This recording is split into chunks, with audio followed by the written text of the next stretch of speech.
Information এবং communication technology in financial institution এই সাবজেক্টের মডিউল এ, যেখানে আমরা ইন্ট্রোডাকশন টু আইসিটি এবং কম্পিউটার সিস্টেম নিয়ে কথা বলবো। প্রথম কোশ্চেন হলো role of ICT in any time banking. So any time banking এ আমার আইসিটি কি রোল প্লে করে থাকে আমাদের ব্যাংকিং ইন্ডাস্ট্রিতে। সো এনি টাইম ব্যাংকিং এর আগে প্রশ্নটা বুঝতে হবে এনি টাইম ব্যাংকিং কি। এনি টাইম ব্যাংকিং হলো আমি দিনে 24 আওয়ারে আমি ব্যাংকিং কার্যক্রম করতে পারবো এবং আমি সপ্তাহে 7 দিনই আমি ব্যাংকিং কার্যক্রম করতে পারবো। সপ্তাহে 7 দিন হইলে দিনে 24 ঘন্টা হইলে আমার পুরো বছরে কিন্তু বাকি থাকে না। আমি আসলে পুরো বছর আমার রাত দিন 24 ঘন্টা আমি এই ব্যাংকিং কার্যক্রম করতে পারতেছি। সো এই ব্যাংকিং কার্যক্রম করার ক্ষেত্রে আমার ইনফরমেশন এবং কমিউনিকেশন টেকনোলজি কি রোল প্লে করতেছে ওইটা আমরা এখানে আলোচনা করব।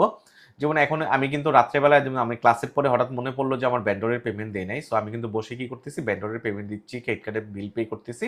সো আমি কিন্তু রাতে গভীর রাত্রেও আমি ফাইন্যান্সিয়াল ট্রানজাকশনগুলো করতে পারতেছি। কেন সম্ভব হচ্ছে? আমার এই আইসিটির কারণে। সো একটা সময় আমি যখন ব্যাংকে জয়েন করি 2012 সালে এক্সিম ব্যাংকে, সো তখনও কিন্তু internet banking, app based banking এত পপুলার ছিল না। তখন কিন্তু চাইলেই এই জিনিসগুলো করা যাইতো না। ইনফ্যাক্ট আমার তো ন্যাশনাল পেমেন্ট সুইচ ছিলই না, রাইট? আমার ছিল না, বেচ ছিল না। So national payment switch basically আমি বেশি ইউজ করে থাকি। সো এটা আমার জন্য সহজ যে 24 আওয়ারে ট্রানজাকশনটা সেটেল হয়ে যায়, সাথে সাথে সেটেল হয়। সো এটা কখনোই সম্ভব ছিল না আমার যদি আইসিটি না থাকতো। সো কি রোল প্লে করে আমরা একটু দেখি। অনলাইন ব্যাংকিং এর আমাকে সুবিধা দিচ্ছে যে 24 hour in a day, 7 day in a week আমি অ্যাকাউন্টে অ্যাক্সেস নিতে পারতেছি, আমি ট্রানজাকশন করতে পারতেছি, আমি মোবাইল ব্যাংকিং করতে পারতেছি। সো আমি মোবাইল ওয়ালেটের মাধ্যমে আমি মোবাইল ব্যাংকিং করতে পারতেছি, আমি এটিএম সুবিধা নিতে পারতেছি। আমি এটিএম বুথে আপনি যতটাই বাজুক না কেন, আপনি এটিএম বুথ থেকে কিন্তু টাকা তুলতে পারতেছেন, ডিজিটাল পেমেন্ট করতে পারতেছি, আমি ইনস্ট্যান্ট অনলাইন পেমেন্ট করতে পারতেছি। আমি সুপার শপে গেলাম, সুপার শপে গিয়ে আমি কোনো কেনাকাটা করলাম, তারপর আমি পে করে দিলাম। কাস্টমার সাপোর্ট, আমি কিন্তু 24 আওয়ারই কাস্টমার সাপোর্ট পাচ্ছি, এটা চ্যাটবোটের মাধ্যমে হোক অথবা আমি কল সেন্টারের মাধ্যমে আমি 24 আওয়ার সাপোর্ট পাচ্ছি, রাইট? কল সেন্টারের মাধ্যমে হোক বা অনলাইন সিস্টেমের মাধ্যমে হোক আমি কাস্টমার সাপোর্টও পাচ্ছি। রিয়েল টাইম সিনক্রোনাইজেশন, যখনই আমি কি করতেছি, আমি পেমেন্ট করতেছি, সাথে সাথে কিন্তু আমার অ্যাকাউন্ট থেকে টাকাটা নিয়ে যাচ্ছে। যখনই আমি অ্যাকাউন্টে ক্রেডিট করতেছি, আমার অ্যাকাউন্টে কিন্তু সাথে সাথে আমার অ্যাড হয়ে যাচ্ছে। সো আমার রিয়েল টাইম কিন্তু সিনক্রোনাইজ হচ্ছে। সো এই সুবিধাগুলো আমি পাচ্ছি এই আমার এনি টাইম ব্যাংকিং এর কারণে। সো এই এনি টাইম ব্যাংকিং এর সুবিধা কে দিচ্ছে? আমার আইসিটি দিচ্ছে। Impact of ICT on banking sector, আমার ব্যাংকিং সেক্টরের ইম্প্যাক্টটা কি? অবশ্যই ইম্প্যাক্ট। এবং ইম্প্যাক্ট যখন বলে তখন কিন্তু দুইটা, একটা হইতে পারে পজিটিভ ইম্প্যাক্ট হইতে পারে, আরেকটা হলো নেগেটিভ ইম্প্যাক্ট হইতে পারে, রাইট?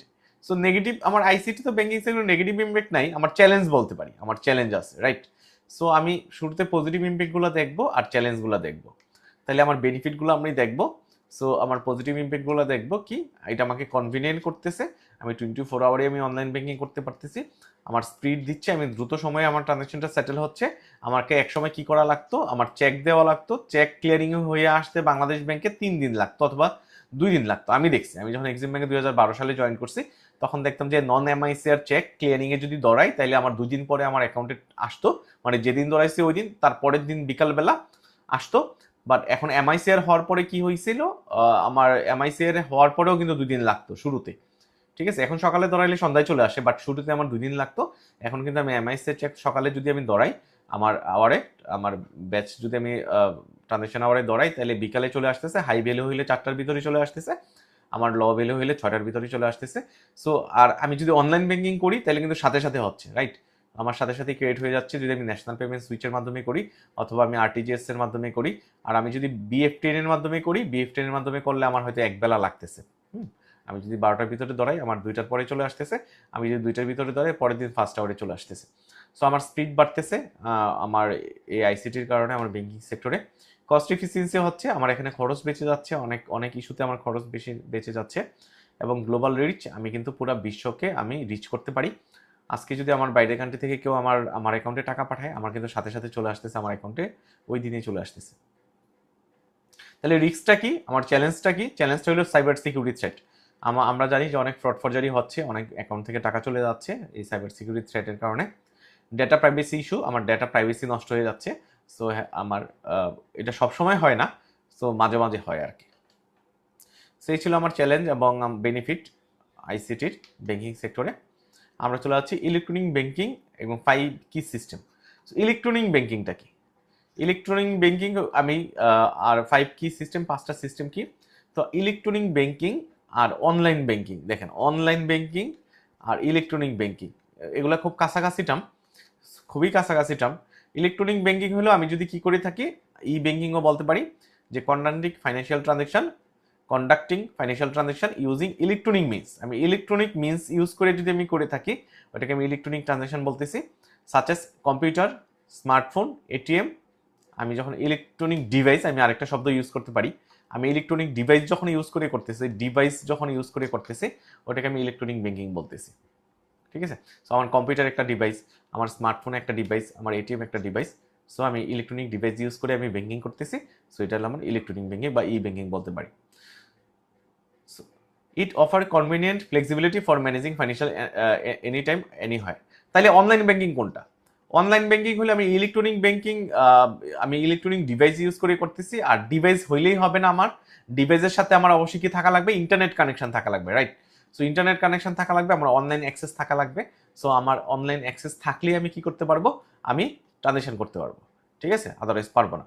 বাট ইলেকট্রনিক ব্যাংকিং, আমার যেমন এটিএম বুথে যখন আমি যাব, এটিএম বুথে গেলে আমার কি হচ্ছে, আমি এটিএম বুথের সাথে আমার ইলেকট্রনিক মানে অনলাইন ট্রানজাকশন আছে, অনলাইন আছে আমার ব্যাংকের, বাট আমি তো কোনো ডিভাইস ইউজ করতেছি না, রাইট?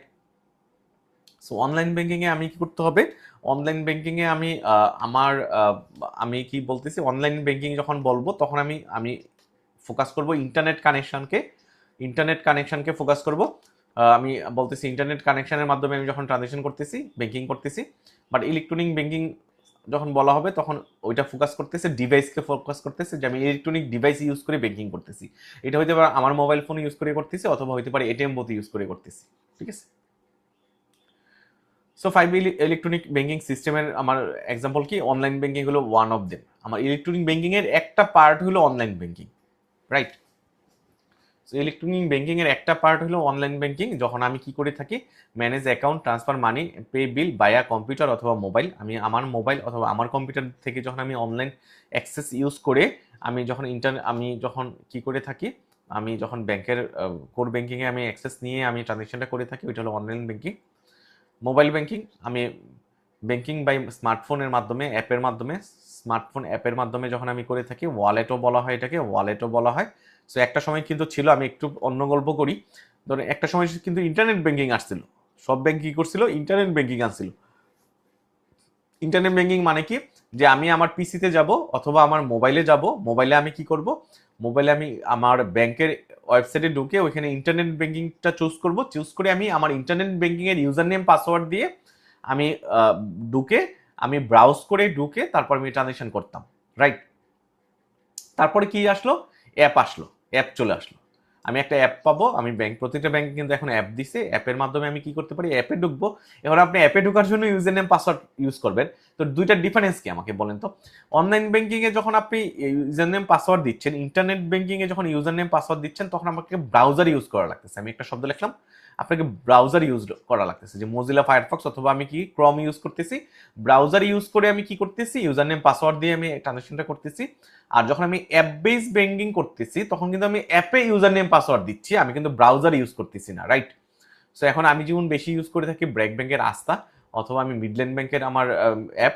সো আমি এই দুইটা ইউজ করে থাকি বেশি। সো আমি কি করতেছি, আমার মোবাইলে অ্যাপটা ডাউনলোড করা আছে, আমি ক্লিক করি। এখন আমার ইউজার নেম পাসওয়ার্ড দেওয়া দরকার না, ফেস আইডি ওপেন করা আছে, আমার ফেস শো করলে ও ভিতরে অ্যাক্সেস নিয়ে নিচ্ছে। যেহেতু অ্যাপল এই সুবিধাটা দেয় মনে হয়, বা অন্য ডিভাইসে আছে কিনা আমি জানি না। সো আমি এভাবে ইন্টার করে কিন্তু আমি কাজ করতে পারি। তাহলে আমার মোবাইল ব্যাংকিং কি হবে, আমি অ্যাপ ইউজ করব, এটাকে আমি মোবাইল ব্যাংকিং বলবো। সো এটা আমার ইলেকট্রনিক ব্যাংকিং এর একটা পার্ট। আমি এটিএম ব্যাংকিং, সো আমি এটিএম বুথে গেলাম, আমি আমার ডেবিট কার্ড ক্রেডিট কার্ড দিয়ে টাকা তুললাম। সো এটা কিন্তু আমি এখানে ডিভাইস ইউজ হচ্ছে, ঠিক আছে, ইলেকট্রনিক মিনস ইউজ হচ্ছে। ইলেকট্রনিক ফান্ড ট্রান্সফার, ইএফটি করতেছি আমি। So transfer money electronically between the bank এবং অ্যাকাউন্ট, আমি এটা এখানে আমার ইলেকট্রনিক ব্যাংকিং হচ্ছে। ক্রেডিট ডেবিট কার্ডের ট্রানজাকশন যখন করতেছি, ঠিক আছে, তখন আমার ইলেকট্রনিক ব্যাংকিং হচ্ছে। অ্যাডভান্টেজ এবং disadvantage of electronic banking. So আমরা একটু আগে কিন্তু অনলাইন ব্যাংকিং এর কি শিখছিলাম, আমার অনলাইন ব্যাংকিং এর কি ছিল, আমার এখানে কি ছিল, impact of ICT in banking, right? So আমার ইম্প্যাক্ট ছিল, আইসিটির ইম্প্যাক্ট শিখছিলাম। এখন আমরা শিখতেছি এক্স্যাক্টলি ওইটার ইলেকট্রনিক ব্যাংকিং এর ইম্প্যাক্ট। আমরা শিখতেছি ওইটা ছিল আইসিটির ইম্প্যাক্ট, আর এখন শিখতেছি আমি ইলেকট্রনিক ব্যাংকিং এর ইম্প্যাক্ট। সো জিনিসটা সেমই, আমার জিনিস সেম। আমার আইসিটি, আমার ইনফরমেশন কমিউনিকেশন টেকনোলজি ব্যাংকিং এ কি অবদান রাখতেছে আর ইলেকট্রনিক ব্যাংকিং এ কি অবদান রাখতেছে, দুটো কিন্তু সেম জিনিসই হবে, কারণ আমার আইসিটির পার্ট হলো ইলেকট্রনিক ব্যাংকিং। আমার কি সুবিধা দিচ্ছে, আমার কনভিনিয়েন্ট, আমি 24 hour in a day 7 days in a week আমি ট্রানজাকশন করতে পারতেছি, আমার স্পিড ওয়াইতে ট্রানজাকশন করতে পারতেছি, আমার রেকর্ড রাখতে পারতেছি সহজে, আমার কস্ট কমে যাচ্ছে। ডিসঅ্যাডভান্টেজগুলো কি কি, সিকিউরিটি রিস্ক বাড়তেছে, টেকনিক্যাল ইস্যু হচ্ছে আমার, নট ফর এভরিওয়ান, এটা কিন্তু আবার সবাই ইউজ করতে পারে না, ইউজ করার জন্য আমার ইন্টারনেট ব্যাংকিং অ্যাক্সেস থাকা লাগবে, অথবা আমার এটিএম বুথের অ্যাক্সেস থাকা লাগবে। সো প্রত্যন্ত গ্রামে কিন্তু সবাই এটা ইউজ করতে পারে না। সো যারা বয়স্ক ওরা আসলে এগুলো এই ব্যাপারে টেকনোলজির ব্যাপারে ইউজ টু না, ঠিক আছে, অথবা নন টেক ইউজার হলে সে পারবে না। ওভার রিলায়েন্স, আমি so internet issue can block access, so আমি ওভার রিলায়েন্স হয়ে গেলে এটা আমার জন্য একটা সমস্যা আর কি। Online banking, any branch banking, দুইটার ভিতর ডিফারেন্স কি? এনি ব্রাঞ্চ ব্যাংকিং, আচ্ছা অনলাইন ব্যাংকিং আমরা এতক্ষণ আলোচনা করছি, আমরা জানি যে অনলাইনে যখন আমি ব্যাংকিং করব এটা ওয়ালেটের মাধ্যমে হতে পারে, অ্যাপের মাধ্যমে হতে পারে, এটা আমার এটিএম বুথের মাধ্যমে, সরি, অনলাইনে যখন আমি করি ইন্টারনেট ব্যাংকিং হতে পারে। বাট এনি ব্রাঞ্চ ব্যাংকিংটা কি বলেন তো? আপনার যারা এখানে নতুন একেবারে ব্যাংকিং ইন্ডাস্ট্রিতে ঢুকছেন তারা হয়তো বুঝবেন না। সো আমার মনে আছে, আমাদের গ্রামের বাড়িতে জনতা ব্যাংক আছে। সো আব্বার একটা অ্যাকাউন্ট ছিল জনতা ব্যাংকে। সো আমার ওই জনতা ব্যাংকের অ্যাকাউন্টের চেক, নন এমএস এর চেক, আমি 2005 সালের কথা বলতেছি। সো নন এমএস এর চেক আমার কি করতে পারতো, শুধু জনতা ব্যাংকের ওই ব্রাঞ্চেই সে টাকা জমা রাখতে পারতো এবং উইথড্র করতে পারতো। ওই জনতা ব্যাংকের ঢাকার কোনো ব্রাঞ্চ থেকে এটা তোলা সম্ভব ছিল না, ঠিক আছে। সো আমার জনতা ব্যাংকে অ্যাকাউন্ট আছে, আমার গ্রামের কোনো একটা ব্রাঞ্চে অ্যাকাউন্ট আছে, আমি চাইলে শুধু ওই ব্রাঞ্চে ট্রানজাকশন করতে পারবো, আমি ঢাকায় এসে জনতা ব্যাংকের কোনো ব্রাঞ্চ থেকে আমি চেকে টাকা তুলতে পারবো না। সো কেন পারবো না, কারণ আমাদের তখন ডিসেন্ট্রালাইজ ছিল, এনি ব্রাঞ্চ ব্যাংকিং ছিল না জনতা ব্যাংকের, ইনফ্যাক্ট অনেকগুলো ব্যাংকেরই ছিল না, ঠিক আছে। তো পরবর্তীতে কি আসলো, টেকনোলজি আপগ্রেড হওয়ার পরে কি আসলো, যে এনি ব্রাঞ্চ ব্যাংকিং আসলো, যে কেউ আমার এই জনতা ব্যাংকের যে কোনো ব্রাঞ্চ থেকে সে টাকা তুলতে পারবে। সো এখন এটা করার জন্য কি করা লাগছে, তার যে 480টা ব্রাঞ্চ আছে জনতা ব্যাংকে, এখন মনে আরো বেশি। সো তার 480টা ব্রাঞ্চকে কি করা লাগছে, 480টা ব্রাঞ্চকে তো তার ইন্টারনেট ব্যাংকিং এর আওতায় আনা লাগছে, রাইট।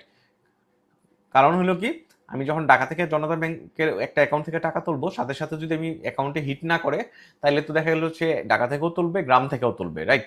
সো আমার এই 480টা ব্রাঞ্চে আমার ইন্টারনেট ব্যাংকিং এর আওতায় এনে আমার এই সিনক্রোনাইজ করে তারপর ব্যাংকিংটা অপারেট করা লাগছে। সো তখন কিন্তু এটা চ্যালেঞ্জ ছিল, বাট এখন কিন্তু এটা সবাই, এটা কমন, সব জায়গায় সবাই এনি ব্রাঞ্চ ব্যাংকিং করে থাকে। সো আমার তাহলে এনি ব্রাঞ্চ ব্যাংকিংটা হলো, আমার ব্রাঞ্চগুলা কি হচ্ছে, 480টা ব্রাঞ্চ, আমি যদি আরো ক্লিয়ারলি বলি, 480টা ব্রাঞ্চ তারা নিজেরা কানেক্টেড হচ্ছে আমার ইন্টারনেটের মাধ্যমে।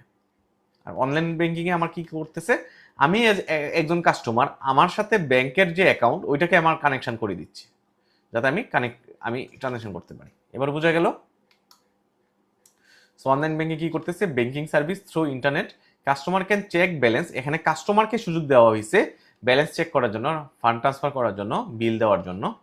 আর এনি ব্রাঞ্চ ব্যাংকিং এ কি করা হচ্ছে, customer can perform transaction from any branch of the same bank, same ব্যাংকের যে কোনো ব্রাঞ্চে ট্রানজাকশন করতে পারবে। এখানে ব্রাঞ্চগুলোকে ফেসিলিটেট করা হচ্ছে এক ব্রাঞ্চের সাথে আরেকটা ব্রাঞ্চে কানেক্টেড থাকার জন্য। অ্যাডভান্টেজ এবং ডিসঅ্যাডভান্টেজ অফ অনলাইন ব্যাংকিং এর সুবিধা অসুবিধা কি? সো আমরা একটু আগে কি শিখছিলাম, আমরা অ্যাডভান্টেজ ডিসঅ্যাডভান্টেজ অফ কার্ড, আমরা এখানে ইলেকট্রনিক ব্যাংকিং এর অ্যাডভান্টেজ এবং ডিসঅ্যাডভান্টেজ শিখছিলাম, রাইট। সো ইলেকট্রনিক ব্যাংকিং এর একটা পার্ট হলো অনলাইন ব্যাংকিং, রাইট। সো আমরা শুরুতে শিখছিলাম আইসিটির, আমরা তিনটে জিনিস শিখছি। আমি আইসিটির অ্যাডভান্টেজ চ্যালেঞ্জ শিখছিলাম, তারপর আমি ইলেকট্রনিক ব্যাংকিং এর আমি অ্যাডভান্টেজ ডিসঅ্যাডভান্টেজ শিখছিলাম, এখন শিখতেছি অনলাইন ব্যাংকিং এর অ্যাডভান্টেজ ডিসঅ্যাডভান্টেজ। সো এই তিনটা সেমই হবে, আপনি একটা দিয়েই শিখবেন, আমি আপনাকে বলে দিচ্ছি ক্লিয়ারলি, আপনি একটা শিখবেন, বাকিগুলো শুধু চোখ বুলায় যাবেন, আপনি সেম অ্যান্সারই হবে তিনটার বেলায়, যেভাবে আসুক না কেন আপনি পারবেন। সো অ্যাডভান্টেজ হলো 24 hour in a day, 7 day in a week, আমি কি করতে পারতেছি, আমি ব্যাংকিং করতে পারতেছি, আমি ফাস্ট ট্রানজাকশন করতে পারতেছি, আমার সার্ভিস কস্ট কম। অসুবিধা কি, সাইবার সিকিউরিটি, আমি ডিপেন্ডেন্ট হয়ে যাচ্ছি ইন্টারনেট টেকনোলজির উপরে।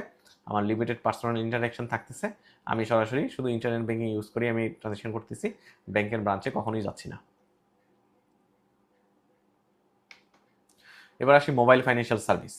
এমএফএস এর নামটা আমাদের কাছে সবার পরিচিত, যখনই এই এমএফএস এর নামটা আসে তখন বিকাশ নামটা সামনে চলে আসে, রাইট?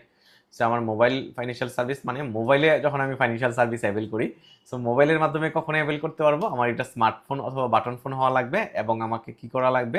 ইন্টারনেট কানেকশন থাকা লাগবে। ইন্টারনেট কানেকশন ছাড়াও সম্ভব, ওই যে 247-এ যদি ডায়াল করি, ডায়াল করে কিন্তু আমি কি করতে পারতেছি? বিকাশে অ্যাক্সেস নিয়ে আমি ফাইন্যান্সিয়াল সার্ভিসটা ট্রানজাকশন করতে পারতেছি। সো যখন আমি মোবাইলে বসে মোবাইলের মাধ্যমে যখন আমি টাকা ফাইন্যান্সিয়াল ট্রানজাকশন করতে পারবো, ফাইন্যান্সিয়াল সার্ভিস নিতে পারবো, এই কারণে এটার নাম হচ্ছে mobile financial service. So mobile financial service technology enabling financial transaction বায়া মোবাইল ফোন। শুধু আমার অ্যাকাউন্ট ওপেন করার সময় হয়তো আমার মোবাইলে বিকাশের আমার ছবি দেওয়া লাগবে, আমার এনআইডি কার্ড দেওয়া লাগবে, তারপরে আমি কিন্তু 247-এ ইউজ করি, 247-এ ডায়াল করে কিন্তু আমি ট্রানজাকশন করতে পারতেছি। সো এটা সিগনিফিকেন্ট কেন? Crucial in area with limited traditional banking access. অনেক প্রত্যন্ত অঞ্চলে যেখানে ব্যাংকিং নেই তারাও কিন্তু ব্যাংকিং সার্ভিস পাচ্ছে এই মোবাইল ফাইন্যান্সিয়াল সার্ভিসের মাধ্যমে। এটা কিন্তু বাংলাদেশে একটা রেভলিউশন ছিল। 5টা মোবাইল ফাইন্যান্সিয়াল সার্ভিসের নাম এটাতে আপনি না দেখলেও পারবেন, right? BKash, Nagad, Rocket, Jio cash, M cash, আপনি নামগুলো লিখে দেবেন, এটা কিন্তু পরীক্ষা আসছিল। How MFS contribute to financial ইনক্লুশনে কীভাবে কন্ট্রিবিউট করে? সো আমার ফাইন্যান্সিয়াল ইনক্লুশনটা কি? আমার ফাইন্যান্সিয়াল ইনক্লুশন হলো সবাই ফাইন্যান্সিয়াল সার্ভিস পাবে, সবাই ফাইন্যান্সিয়াল সার্ভিস পাবে, সবাই ফাইন্যান্সিয়াল সার্ভিসে ইনক্লুডেড হবে, ওইটাকে ফাইন্যান্সিয়াল ইনক্লুশন বলতেছে। সো ফাইন্যান্সিয়াল ইনক্লুশনে আমার বিকাশ সবচেয়ে বেশি কাজ করছে, এজেন্ট ব্যাংকিং কাজ করছে, আর একটা কাজ করছে হলো কি বলেন তো? গ্রামীণ ব্যাংক। গ্রামীণ ব্যাংক কিন্তু মানুষকে কি করছে? অনেক সোলভেন্ট করছে, অনেক মানে একবারে প্রত্যন্ত মানুষকে আমার আর্থিক সচ্ছলতা দিছে। এখন আপনি বলবেন যে গ্রামীণ ব্যাংকের অনেক বদনাম আছে, কিন্তু জিনিসটা হলো কি? ধরেন আপনি 100 জনকে কি করলেন? 100 জনকে আপনি 5,000 টাকা করে লোন দিলেন। সো আমি তো গ্রামে পড়েছি, আমি জানি। সো এই লোনের টাকা কি হইলো? আমার 100 জনের ভিতরে আমার 80 জনই খেয়ে ফেলবে, কনজিউম করে ফেলবে, ঠিক আছে? কনজিউম করে ফেলবে। সো কনজিউম করে ফেলবে, সো তারপর সে আমার খুব কষ্ট হবে টাকাটা ফেরত দিতে।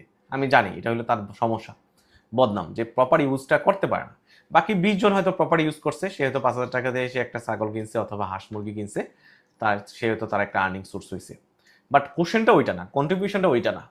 কন্ট্রিবিউশনটা হলো যে আপনি 5,000 টাকা যখন আপনি হ্যান্ডেল করবেন, তখন কিন্তু আপনার টাকার হ্যান্ডেল করাটা কিন্তু শিখে যাবে, ঠিক আছে? তখন তো সে কষ্ট করে 5,000 টাকা ফেরত দিয়ে সে আবার 5,000 টাকা নিচ্ছে ব্যাংক থেকে, গ্রামীণ ব্যাংক থেকে, সে পরের 5,000 টাকা সে ঠিকই প্রপার ইউজ করছে, হইতে পারে না? করছে।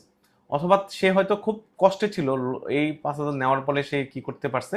সে হয়তো মানে তার 3 বেলা খাওয়ার জুটছে, যদিও তার এই টাকা ফেরত দিতে কষ্ট হয়েছে, হোয়াট এভার।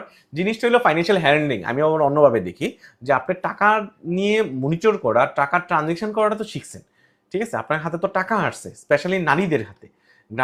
গ্রামের মহিলাদের তো সবচেয়ে অবহেলিত।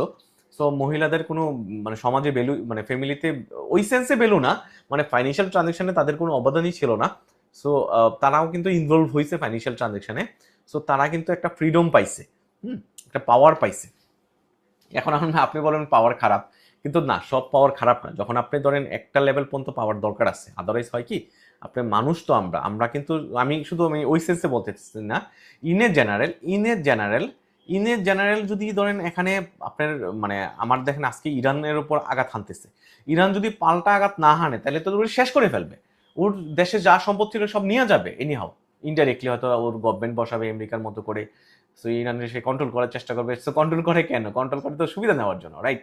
সো ইন এ সেন্স আমার পাওয়ার কিন্তু একটা ব্যাপার, এটা আমার ইকুয়ালিটির জন্য দরকার, আমার জাস্টিসের জন্য দরকার। এবং আমার এই পাওয়ারটা যদি ফাইন্যান্সিয়াল পাওয়ারের উপরে, তো আর কোনো পাওয়ার নাই আসলে দুনিয়াতে, আপনি যেভাবে তাকান না কেন। আপনি দেখবেন যে ধরেন আপনার ফ্যামিলিতে যে বেশি ইনকাম করতেছে তার ডিসিশনটাই ইমপ্লিমেন্ট হচ্ছে। আপনার একটা সমাজে যে বেশি ওয়েলদি সেই পুরো সমাজের কন্ট্রোল করার চেষ্টা করে, বা সবার সব ডিসিশনে ওর কথা মতো চলে। কোনো একটা দেশে যে টাকা বেশি তার মতো করে সে পাওয়ার এক্সারসাইজ করতেছে, সে পুরো দেশকে কন্ট্রোল করার চেষ্টা করতেছে ডাইরেক্টলি অথবা ইনডাইরেক্টলি। পুরো বিশ্বে যে ওয়েলদি, যে টাকার মালিক, সে কিন্তু পুরো বিশ্বকে কন্ট্রোল করতেছে, রাইট? সো এখানে মানি একটা বড় অবশ্যই একটা ইস্যু আমার জাস্টিসের জন্য, আবার পাওয়ার এক্সারসাইজ করার জন্য, অথবা আমার ইকুয়ালিটির জন্য। সো এখন আপনি বলবেন এবিউজের কথা, হ্যাঁ টাকা বেশি যার সে এবিউজও করে অনেক, মানে এবিউজটা হলো ডিফারেন্ট ইস্যু। আপনি ইউজ করবেন না এবিউজ করবেন, এটা হলো আপনার উপর ডিপেন্ড করে, রাইট? সো এবিউজ হয়, এটা আমি স্বীকার করি, পুরো বিশ্বেও হয়। আজকে আমেরিকা অয়েল দিয়ে মানে ডেভেলপড কান্ট্রি, সে তার এবিউজ করতেছে তার পাওয়ারের। So it's true, but abuse হবে বলে যে আমার পাওয়ার আমি ডিজার্ভ করবো না, জিনিসটা ওইটা না, ঠিক আছে।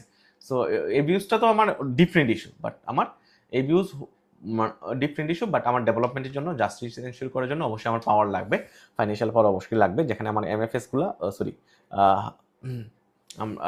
সো এমএফএস গুলা আমাকে কি করতেছে, আমাকে ফাইন্যান্সিয়াল ইনক্লুশনে হেল্প করতেছে, আমাকে নেটে নিয়ে আসতে, ফাইন্যান্সিয়াল অ্যাক্টিভিটি নেটে নিয়ে আসতেছে।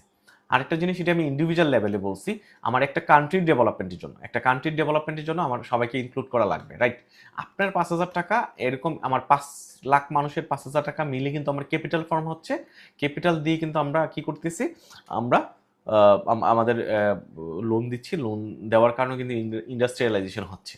এখন আপনি বলবেন যে মোবাইল ফাইন্যান্সিয়াল সার্ভিসের মাধ্যমে আমরা ক্যাপিটাল ফর্মেশন কিভাবে হচ্ছে। আপনার গ্রামের লোক যে বিকাশ ইউজ করতেছে, বিকাশে যদি 2 দিনের জন্য টাকাটা পড়ে থাকে, ওই টাকা বিকাশের কাছে যাচ্ছে। বিকাশ তো নিজে তো আর ব্যাংকিং অ্যাক্টিভিটি করতে পারে না, তার তো ওই কমার্শিয়াল ব্যাংকিং অ্যাক্টিভিটি করতে পারে না। বিকাশের অবশ্যই কোনো না কোনো ব্যাংকে অ্যাকাউন্ট আছে, ওই ব্যাংকে তার অ্যাকাউন্টটা পড়ে আছে, টাকাটা পড়ে থাকে, ওই ব্যাংক ওই টাকাটা ইউজ করে সে লোন দিচ্ছে, এমপ্লয়মেন্ট জেনারেট করতেছে। সো ডাইরেক্টলি ইনডাইরেক্টলি কিন্তু আমরা কি হচ্ছি, আমরা এই ফাইন্যান্সিয়াল ইনক্লুশনের কারণে, মোবাইল ফাইন্যান্সিয়াল সার্ভিসের কারণে কিন্তু আমার ইন্ডিভিজুয়ালেও আমার তার সে সলভেন্ট হচ্ছে, অথবা তার সে ফাইন্যান্সিয়াল ট্রানজাকশনের ভিতরেই চলে আসতেছে। ইন এ সেন্স আমার পুরো কান্ট্রি কিন্তু ডেভেলপ হচ্ছে, ঠিক আছে। সো আমরা যখন কোনো কিছু চিন্তা করবো, ইন্টিগ্রেটেড ওয়েতে চিন্তা করবো, তাহলে আপনার জন্য সহজ হবে সবকিছু। সো আমরা চলে যাচ্ছি মূল পড়ায়, how financial MFS contribute the financial ইনক্লুশনে কীভাবে করতেছে। ইজি অ্যাক্সেস, আমার আমার আমি সাথে চাইলেই ওপেন করতে পারি, রাইট। আমি কি করতেছি, আমি মোবাইলে যাচ্ছি, একটা অ্যাপ ডাউনলোড করতেছি, আমি ছবি, আমার নিজের ছবি দিচ্ছি, আমি আমার এনআইডি কার্ড দিচ্ছি, সো আমি ঘরে বসে ওপেন করতে পারতেছি। একটা সময় ছিল এজেন্টরা ওপেন করে দিত, এজেন্টের কাছে আপনি যাবেন, ওইখানে ফর্ম পূরণ করবেন, এনআইডি দিবেন, ওরা ওপেন করে দিত, এবং এজেন্ট প্রত্যন্ত গ্রামে ছিল। এখন এজেন্ট ওপেন করে দেয়, আপনি চাইলে নিজে ওপেন করতে পারেন। লো কস্ট, আমার খরচ নাই। আপনি ব্যাঙ্ক অ্যাকাউন্ট করতে গেলে আপনাকে মিনিমাম ব্যাঙ্কে অ্যাকাউন্ট করতে গেলে তো 5,000 টাকা লাগে, না 10,000 টাকা দরকার হয়। সো আপনি অন্য কোনো ব্যাঙ্কে গেলেও আপনি 2,000 টাকা অথবা 1,000 টাকা মিনিমাম দেওয়ার দরকার হয়, বাট আপনি বিকাশে অ্যাকাউন্ট করবেন, আপনার কোনো টাকাই লাগবে না। সেফ ট্রানজাকশন, আপনি সেফলি ট্রানজাকশন করতে পারবেন। ওয়াইড রিচ, এটা কিন্তু খুব গ্রাম অঞ্চলে চলে গেছে। Government to person in mobile financial service. Government আবার বিকাশ দিয়ে কি জিনিস করে, কি কাজ করে। সো আমার government to person stand for government to person payment. So এটা কেন করে, it refers to the digital transfer of government fund, যেমন ওয়েলফেয়ার, সাবসিডি, অ্যালাউন্স দিয়ে থাকে না, বয়স্ক ভাতা দেয়, অথবা কোনো যদি গভর্নমেন্ট অ্যালাউন্স দেয়, এগুলো যদি বিকাশে দিয়ে থাকে, সো আমাকে মোবাইল ফাইন্যান্সিয়াল সার্ভিস ডাইরেক্টলি আমাকে হেল্প করতেছে। বেনিফিটটা কি, এনশিওর টাইমলি এবং ট্রান্সপারেন্ট ডিস্ট্রিবিউশনে হেল্প করে, এবং রিডিউস অ্যাডমিনিস্ট্রেটিভ কস্ট এবং করাপশন হেল্প করে থাকে, প্রমোট ফাইন্যান্সিয়াল ইনক্লুশনে আমাকে হেল্প করে থাকে। Implementing mobile wallet, benefit, challenge এবং স্ট্র্যাটেজিগুলো কী কী। সো মোবাইল ওয়ালেটটা কি, মোবাইল ওয়ালেটটা হলো প্রতিটা ব্যাংক যে অ্যাপ দিচ্ছে, আমি যে অ্যাপ ইউজ করতেছি, আমি একটা সময় ইন্টারনেট ব্যাঙ্কিং ইউজ করতাম, আমি ইন্টারনেট ব্যাঙ্কিং ইউজ করে আমি ইন্টারনেট ইউজার নেম পাসওয়ার্ড দিয়ে আমি ইন্টারনেট ব্যাঙ্কিংয়ে ঢোকার পরে আমি কি করতাম, আমি বিএফটি অ্যান্ড আরটিজিএস এনপিবিএস করতাম। এখন আমি কি করতেছি, আমি অ্যাপে ঢুকতেছি, মোবাইল ব্যাঙ্কিংয়ের অ্যাপে ঢুকে আমি কি করতেছি, আমি ট্রানজাকশন করতেছি। সো ওইটা হলো মোবাইল ওয়ালেট বলা হয় আর কি। সো এটা কিন্তু সব ব্যাংকেই অলরেডি ডেভেলপ করে ফেলছে মোটামুটি।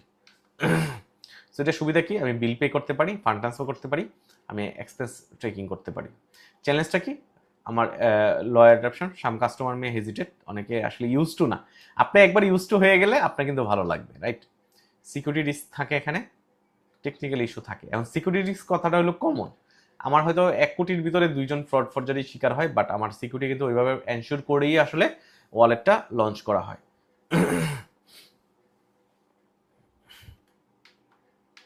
আমার ট্রাস্ট স্ট্র্যাটেজি, আমি ট্রাস্ট বিল্ড আপ করার জন্য কি করতেছি, স্ট্রং সিকিউরিটি প্রতিটা ব্যাংক মেজার নিয়ে থাকে, যাতে আপনার ওয়ালেটটা ফ্রড না হয়।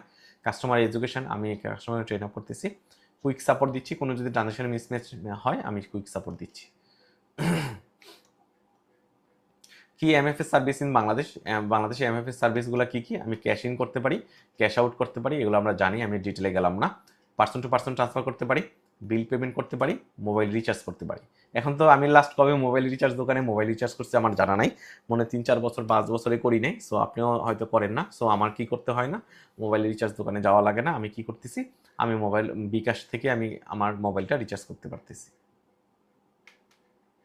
User centric mobile app strategy for financial inclusion. So আমার ইউজার সেন্ট্রিক হওয়া দরকার কেন, আমার ইনটুইটিভ ইন্টারফেস, আমাকে কি করতে হবে, ইউজার ফ্রেন্ডলি ইন্টারফেস তৈরি করতে হবে, মাল্টিল্যাঙ্গুয়াল সাপোর্ট আমার বাংলায় কিন্তু চালু করছে এই কারণে। সো অনেকে বিকাশ কিন্তু বাংলায় আপনি ইউজ করতে পারেন। অ্যাক্সেসিবিলিটি ফিচার আপনি আমাকে কি করতে হবে, tools for user with disability, এবং আমার যারা ডিসেবল পার্সন, যারা চোখে দেখে না, ওদের জন্য কিছু ফিচার নিয়ে আসতে হবে। এডুকেশনাল কন্টেন্ট দেওয়া লাগবে যাতে মানুষ কিছু শিখতে পারে। ফ্লেক্সিবল অ্যাকাউন্ট অপশান থাকতে হবে। আমার ট্রানজাকশন কস্ট কমাইতে হবে, যদিও আমার এমএফএস এর ট্রানজাকশন কস্ট অনেক বেশি। কাস্টমার সাপোর্ট দেওয়া লাগবে 24 hour in a day, 7 day in a week. Local agent collaboration থাকা লাগবে। ই কমার্স পেমেন্ট প্রসেস এবং প্রসেস ফ্লো, আপনি যারা মেটাভেন্ডর সেন্টারে অনেকে বিকাশে পে করতে পারবেন, এখন আমার বিকাশের সাথে এপিআই করা আছে। সো ই কমার্স তো আমার যে ওয়েবসাইটটা, এটা কিন্তু একটা ই কমার্সের পার্ট বলা যায়। সো আপনি ই কমার্স পেমেন্ট প্রসেসটা কি, আমি ই কমার্সে যখন আপনি দারাজে অনেকে কেনাকাটা করছেন, আমি যেমন মোবাইল কিনি, পিকাবোতে অনেক মোবাইল কিনি, আমি কেন জানি পিকাবোটা ভালো লাগে, যদি অত বড় সাইট না, বাট আমি পিকাবোর শুরু থেকে আমি কাস্টমার, আমার লাইফে যত মোবাইল কিনছি 90% মোবাইল হলো পিকাবো থেকে কিনছি।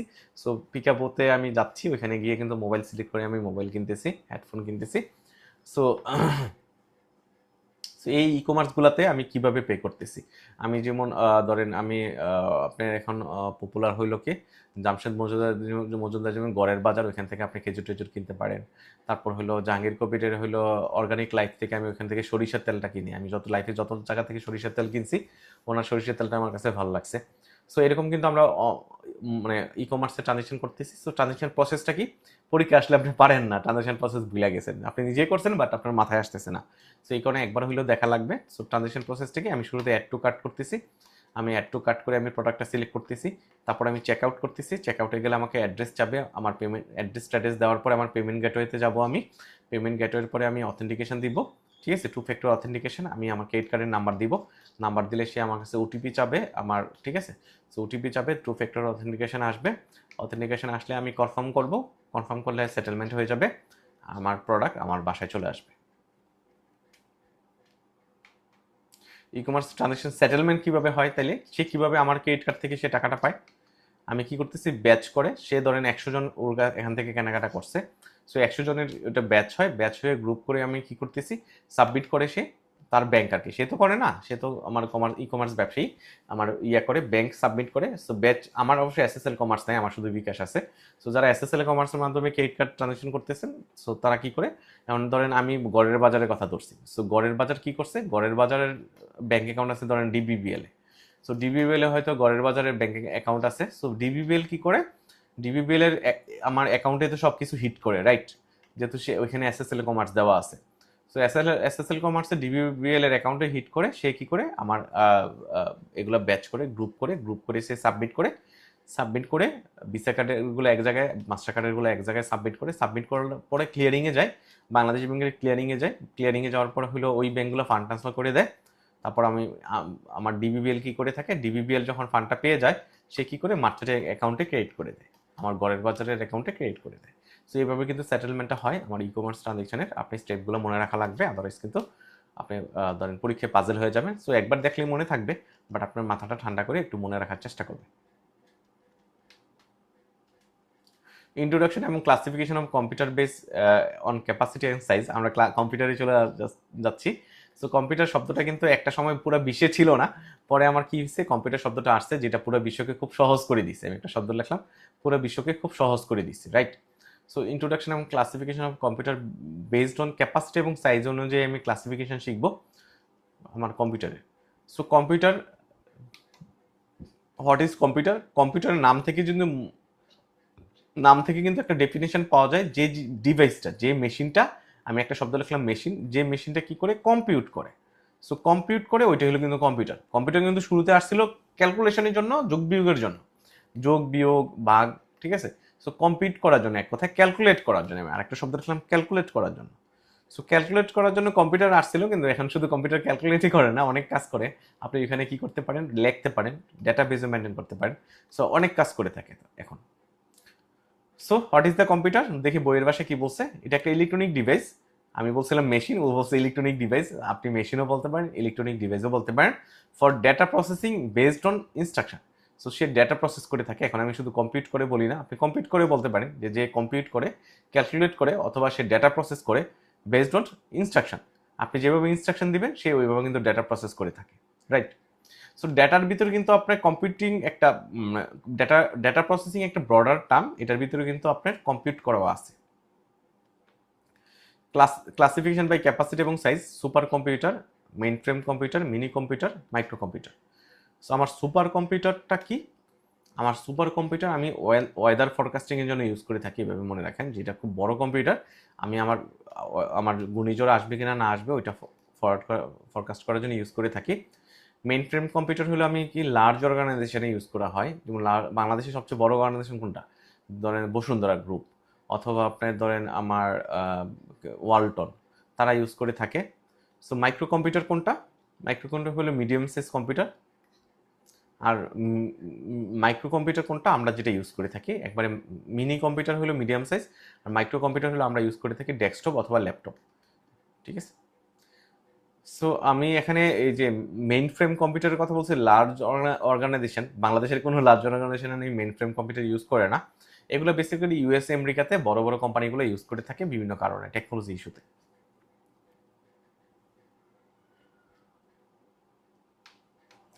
ক্লাসিফিকেশন বেসড অন পারফরমেন্স অনুযায়ী আমি কীভাবে ক্লাসিফাই করবো? Analog computer, digital computer, hybrid computer. Analog হলো আমি টেম্পারেচার যে মাপার জন্য যে আমি কম্পিউটারটা ইউজ করতেছি ওইটাকে অ্যানালগ কম্পিউটার বলতেছি। সো আমার ডিজিটাল কম্পিউটার হলো, ল্যাপটপ হলো ডিজিটাল কম্পিউটার আমরা যেটা ইউজ করি। আর হাইব্রিড কম্পিউটার হলো হার্ট রেট মাপার জন্য আমি যে যন্ত্রটা ইউজ করতেছি, হার্টবিট মাপার জন্য, এটা হলো আমার হাইব্রিড কম্পিউটার। এখানে অ্যানালগও ইউজ হয়, ডিজিটালও ইউজ হয়। Computer memory overview. মেমোরি, আপনার ব্রেনের মেমোরি কি? আপনার স্মরণ শক্তি, ছোটোবেলায় কী হয়েছিল ওইটা কিন্তু আপনি মনে রাখতেছেন, ঠিক আছে? সো আপনার কম্পিউটারের মেমোরি কিন্তু কোনটা? যে আপনার ব্রেনটা হলো মানুষের হিউম্যান ব্রেনের মেমোরি নাকি মাথায় থাকে, আর কম্পিউটারের মেমোরিও থাকে, যেখানে কম্পিউটার অনেক কিছু স্টোর করে রাখে। আমি মেমোরির পাশে একটা শব্দ লিখলাম, স্টোরেজ ডিভাইস, সে স্টোর করে রাখতে পারে, ঠিক আছে, অনেক কিছু। So what is the computer memory? Storage area, আমার শব্দটাই বলছে, আমি স্টোরের কথা বলছি, ও কিন্তু স্টোরেজের কথাই বলছে। Storage area for data, instruction, for processing. আমার ডেটা এবং ইনস্ট্রাকশন ফর প্রসেসিংয়ের জন্য যে এরিয়াটা আমি সিলেক্ট করে থাকি ওইটা storage area. So type of computer memory, আমার কম্পিউটার মেমোরি কিন্তু কত টাইপের হয়? Primary memory, secondary memory. So primary memory কোনটা? আমি যখন টাইপ করতেছি, টাইপ করার পর এই যে আমি লেখলাম, এটা কিন্তু এখানে বেশি উঠছে, রাইট? সো আমি যদি এটা সেভ না দিই তাহলে কিন্তু এটা পার্মানেন্ট হবে না, সেকেন্ডারি মেমোরিতে যাবে না। সো এই যে আমি লিখতেছি এটা বেশি উঠতেছে, এটা হলো প্রাইমারি মেমোরিতে সে জমা হচ্ছে। আমি যদি সেভ না করি এটা কিন্তু সেকেন্ডারি মেমোরিতে যাবে না, আমার এটা কি হবে না, স্টোর হবে না, হ্যাঁ? সো প্রাইমারি মেমোরি হলো temporary storage data for CPU SS. এটা ভোলাটাইল ডেটা লস্ট হয় টার্ন অফ। আমি যদি পিসিটা অফ করে দিই এটা আমার এই লেখাটা থাকবে না, অফ হয়ে যাবে। এক্সাম্পল হলো র্যাম। সো রোমও primary memory, random access, read only মেমোরিও primary memory, but read only মেমোরিটা আমার যেটা হয় যে আমার এটা ভোলাটাইল না, নন ভোলাটাইল। আমি আবারও বলতেছি, র্যাম হলো প্রাইমারি মেমোরি, যেটা আপনার পিসি অফ করলে, এই র্যামটা হলো পিসি অফ করলে চলে যায়, পিসি যদি অফ করেন ডেটা লস্ট হয়ে যায়। বাট রোমও হলো primary memory, read only memory, but এটা ডেটা লস্ট হয় না, নট লস্ট। আপনি পিসি অফ করলেও লস্ট হয় না। তাহলে সেকেন্ডারি মেমোরি কোনটা? রিটেন ডেটা হয় অফ, আমি অফ করলেও আমার ডেটা থেকে যাচ্ছে। Use for long term storage, slower than primary memory. So আমরা বুঝে গেছি এটা কোনটা, আমার হার্ড ডিস্ক ড্রাইভ অথবা আমার সলিড ডিস্ক ড্রাইভ অথবা ইউএসবি ড্রাইভ যেটা ইউজ করতেছি, পেন ড্রাইভ যেটা বলতেছি, অথবা আমার পিসিতে যে হার্ড ডিস্ক থাকে ওইটাতে কখনো আমি একবার সেভ করলে আর কখনো যায় না।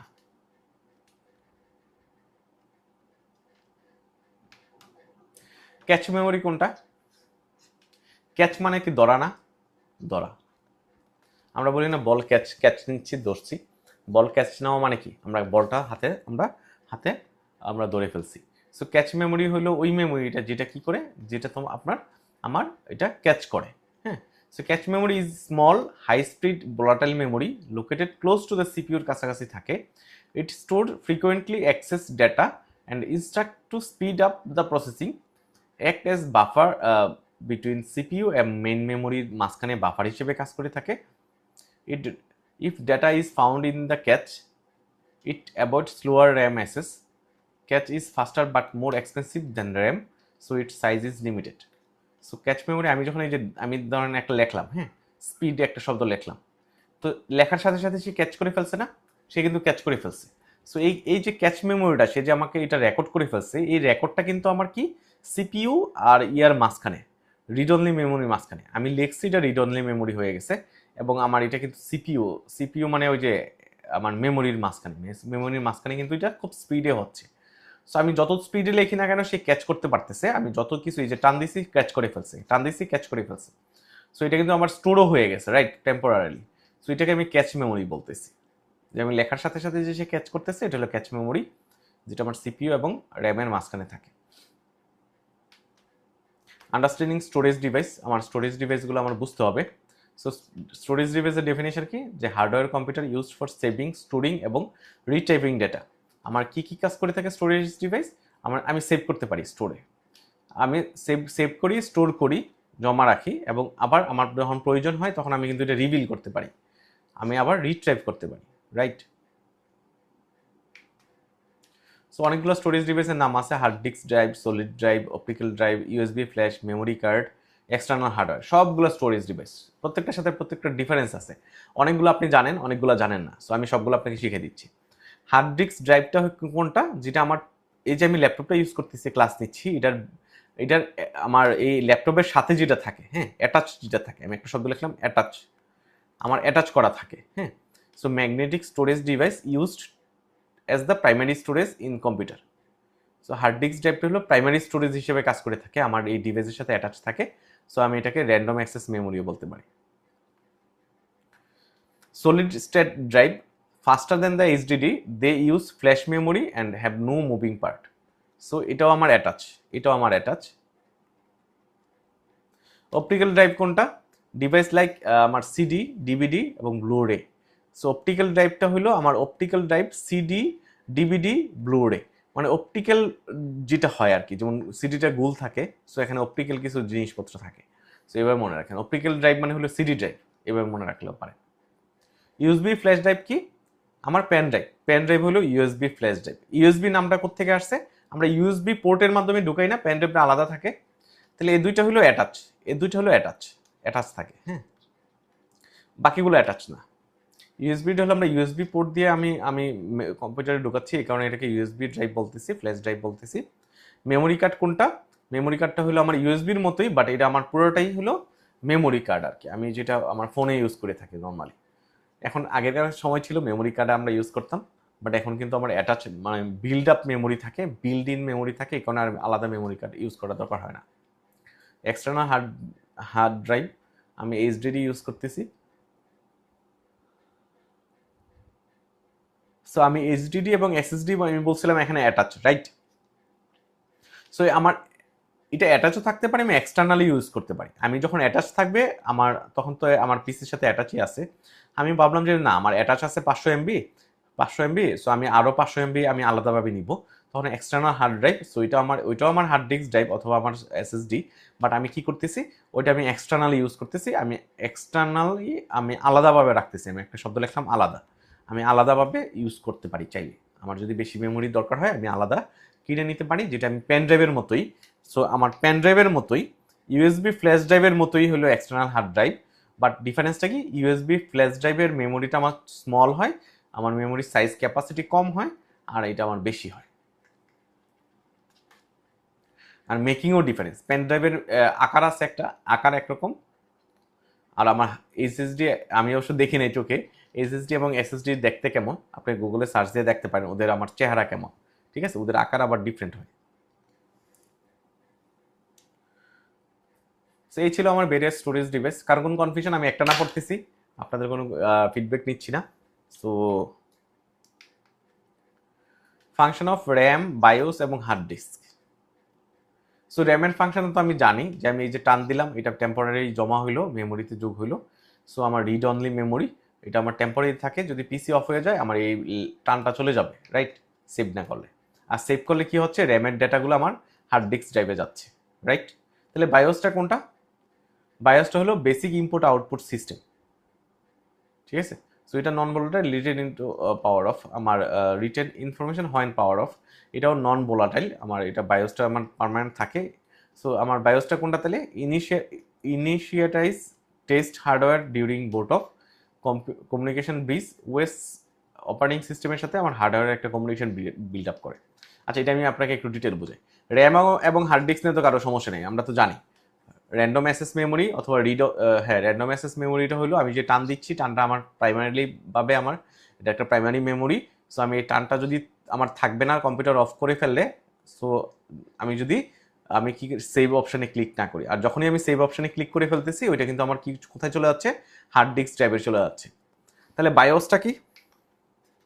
বায়োসটা বলতেছে আমার তো পিসিটা যখন আমি অফ করে ফেলতেছি, অফ করাতে কি হচ্ছে, আমার কিন্তু এই যে এইচডিডির সাথে হার্ড ডিস্ক ড্রাইভের সাথে কিন্তু আমার এই যে পিসি উইন্ডোজটা কিন্তু আলাদা হয়ে যাচ্ছে, উইন্ডোজ কিন্তু আমার কি আলাদা হয়ে যাচ্ছে, রাইট? আমার আলাদা হয়ে যাচ্ছে। সো উইন্ডোজ তো একটা অপারেটিং সিস্টেম, এটা নিয়ে আমরা ডিটেল আলোচনা করবো পরবর্তীতে। সো উইন্ডোজ একটা operating system, computer operating system. Hard disk ড্রাইভটা হলো আমার মেমোরি, যেখানে মেমোরিগুলো জমা থাকে। তো আমি যখন পিসিটা অন করি, তো এই মেমোরির সাথে আমার যে উইন্ডোজের যে কানেকশনটা করে দিচ্ছে বায়োস, ঠিক আছে? আমার অপারেটিং সিস্টেমের সাথে আমার হার্ডওয়্যারের কি করতেছে, কানেকশন করতেছে bias, basic input output system. একটু মনে রাখেন তাইলে হবে। কম্পিউটারের হার্ডওয়্যার এবং ডিভাইসগুলো কি কি? হার্ডওয়্যার কোনগুলা? যেগুলো দেখা যায়, রাইট? দেখা যায় যেগুলো। আজকে কি এক্সেল কি দেখা যায়? এক্সেলের যে ফাংশনগুলো, ফর্মুলাগুলো কি দেখা যায়? আপনি চোখে দেখতে পারেন? এক্সেলের ফর্মুলা কিন্তু চোখে দেখেন না। চোখে দেখেন কোনটা? হার্ডওয়্যারটা চোখে দেন। হার্ডওয়্যার কোনটা? কম্পিউটার হার্ডওয়্যার কি? Means the physical part of computer that can be seen and touch. আপনি যে টাচ করতে পারেন, CPU, right? Central processing unit, আপনি টাচ করতে পারেন। ইট ইনক্লুড অল মেকানিক্যাল এবং electronic component that help the computer work. So CPU কিন্তু আপনাকে হেল্প করতেছে কম্পিউটারটা কাজ করতে। আপনি পেন ড্রাইভ টাচ করতে পারেন, রাইট? আপনি ডিডি টাচ করতে পারেন, মেমোরি টাচ করতে পারেন। সো যে জিনিসটা টাচ করতে পারেন এটা হলো আমার কম্পিউটার হার্ডওয়্যার। আর কম্পিউটার ডিভাইস কোনটা? কম্পিউটার ডিভাইস আর hardware unit used for specific purpose such as input, processing, output, storage. So আমি স্পেসিফিকলি আমার ডিভাইস হার্ডওয়্যার তো সবগুলো মিলাই হার্ডওয়্যার, যার টাচ করা যায় সবগুলো হার্ডওয়্যার, ঠিক আছে? সবগুলো হইলো হার্ডওয়্যার। স্পেসিফিক প্রত্যেকটা পার্টকে আমি ডিভাইস বলতেছি, প্রত্যেক স্পেসিফিক পার্টকে ডিভাইস বলতেছি। যেমন আমার ইম্পোর্টের জন্য আমি কিবোর্ড ইউজ করতেছি, রাইট? মাউস ইউজ করতেছি, স্ক্যানার ইউজ করতেছি, এগুলো হলো আমার ডিভাইস। আউটপুট ডিভাইসের জন্য আমি মনিটর ইউজ করতেছি, প্রিন্টার ইউজ করতেছি, স্পিকার ইউজ করতেছি। প্রসেসিং এর জন্য সিপিইউ ইউজ করতেছি, স্টোরেজের জন্য hard disk, pen drive use করতেছি। সো সবগুলো হলো ডিভাইস, এগুলো হলো ডিভাইস। আর এইগুলোর সম্মিলিত রূপ হইলো আমার, সবগুলোকে মিলে আমি বলতেছি হার্ডওয়্যার। আমরা কি ক্লাস বুঝতেছি? সবাই একটু কমেন্টস করে জানান তো। আমি শুধু একটা না পড়তেছি, খুব বোরিং পড়াশোনা, একবারে থিওরিটিক্যাল পড়াশোনা। সো আমরা কি বুঝতেছি কিনা একটু কমেন্টস করবেন। এতক্ষণ যা পড়লাম আমরা কি বুঝতেছি? আলহামদুলিল্লাহ স্যার, জি ক্লিয়ার। জি জি। সো আমরা কিন্তু খুব সহজ করে বুঝতেছি, খুব ক্লিয়ারলি বোঝার চেষ্টা করতেছি। সো আপনার কিন্তু মনোযোগটা ধরে রাখা লাগবে, কারণ থিওরিক্যাল পড়া তো মনোযোগ নাও থাকতে পারে। সো মনোযোগ পুরোপুরি দেওয়া লাগবে, আদারওয়াইজ কিন্তু আপনার কাজে আসবে না। হ্যাঁ, তো আমরা চলে যাচ্ছি random read only memory and it's characteristics. তো রিড অনলি মেমোরি আমি বলছিলাম, আমরা শুরুতে মেমোরি শিখছি প্রাইমারি মেমোরি আর সেকেন্ডারি মেমোরি, রাইট? প্রাইমারি মেমোরির ভিতরে ছিল র্যাম, ছিল রোম ছিল। আমি রোমটা ওইখানে লিখে নেই, আপনি কনফিউশন ক্রিয়েট হবে বলে। আর সেকেন্ডারি মেমোরিতে ছিল এসএসডি ছিল, এইচডিডি ছিল, আমার পেন ড্রাইভ ছিল, অনেক কিছু ছিল, রাইট? তাহলে এই রোম হলো প্রাইমারি মেমোরির একটা পার্ট। এটার ক্যারেক্টারিস্টিক্স কি? আমি আবার এটা বলছিলাম কি, আমার এই রিড অনলি মেমোরি আবার কি হয়, কম্পিউটার অফ করলে আপনার কি হয় না, যায় না। হ্যাঁ, so read only memory is a type of primary memory that store permanent instruction of a computer. সে পার্মানেন্ট ইনস্ট্রাকশনটা সে স্টোর করে রাখে, এটা যায় না। It mainly keep the program required to start the computer. So it mainly keep the program required to start the computer. এটা আমার কম্পিউটার অফ করলেও যায় না। ক্যারেক্টারিস্টিক্স কি of ROM? Non volatile memory. আমার এটা ভোলাটাইল না, এটা স্থায়ী মেমোরি। নন ভোলাটাইল মানে স্থায়ী memory. Read only access, boot program storage, permanent storage, start up support. এগুলো টেকনিক্যাল টার্ম, আমি আর ডিটেলে গেলাম না, একটু দেখে নিই। Difference among floppy disk, hard disk, CD, pen drive. আপনারা ফ্লপি পাইছেন? কে কে পাইছেন বলেন তো ফ্লপি ডিস্ক? একটু সবাই কমেন্টস করে জানাবো কে কে পেয়েছি পাইছেন। পেয়েছি স্যার। সো এখনকার সময়ে পোলাপাইন কিন্তু ফ্লপি কাকে বলে জীবনও দেখবে না, রাইট? কারণ আমার মনে আছে আমি তো 2004 সালে ইউনিভার্সিটিতে ঢুকছিলাম। সো ঢাকা ইউনিভার্সিটি ফাইন্যান্সে ছিলাম। সো আমরা 2004 সালের পর থেকেই ফ্লপি ডিস্কে আমরা রিপোর্ট জমা দিতাম, রিপোর্ট করতাম 10 পেজ 20 পেজের রিপোর্ট। সো আমরা ফ্লপি ডিস্কে জমা দিতাম। তখন ফ্লপি ডিস্ক টিচারদের সবগুলো জমতো। আমি জানি না ওনারা এগুলো পিসিতে খুলে দেখতো কিনা। সো আমার তখন কিন্তু ল্যাপটপের প্রচলন বেশি ছিল না, ডেস্কটপে বেশি ছিল। ল্যাপটপে তো ফ্লপি ডিস্ক ওপেন হয় কিনা আমি জানি না, হয়তো পট থাকলে হইতে পারে। আমি ল্যাপটপে দেখছি এক সময় আগে সিডি চলতো ল্যাপটপে, এখন আমার ল্যাপটপে সিডি নাই। আমি জানি যে এখনকার ল্যাপটপগুলোতে সিডি নাই। দেখেন ট্রেন্ড কিভাবে চেঞ্জ হয়, দেখেন একটা সময় কি ছিল, আপনারা যখন ছোটবেলা ছিলাম আমরা কিন্তু মুভি দেখতাম, রাইট? বাংলা মুভিও বা হিন্দি মুভি দেখতাম, কিসে দেখতাম? আমরা দেখতাম হইলো ইয়া ছিল, সিডি ছিল, সিডিতে দেখতাম। সিডি ছিল আর হইলো সিডি প্লেয়ার ছিল, সিডি প্লেয়ার ছিল, হ্যাঁ সিডি প্লেয়ার ছিল। সো সিডি প্লেয়ারে দেখতাম। তারপরে কি হলো, সিডি প্লেয়ারের প্রচলনটা কেন গেল?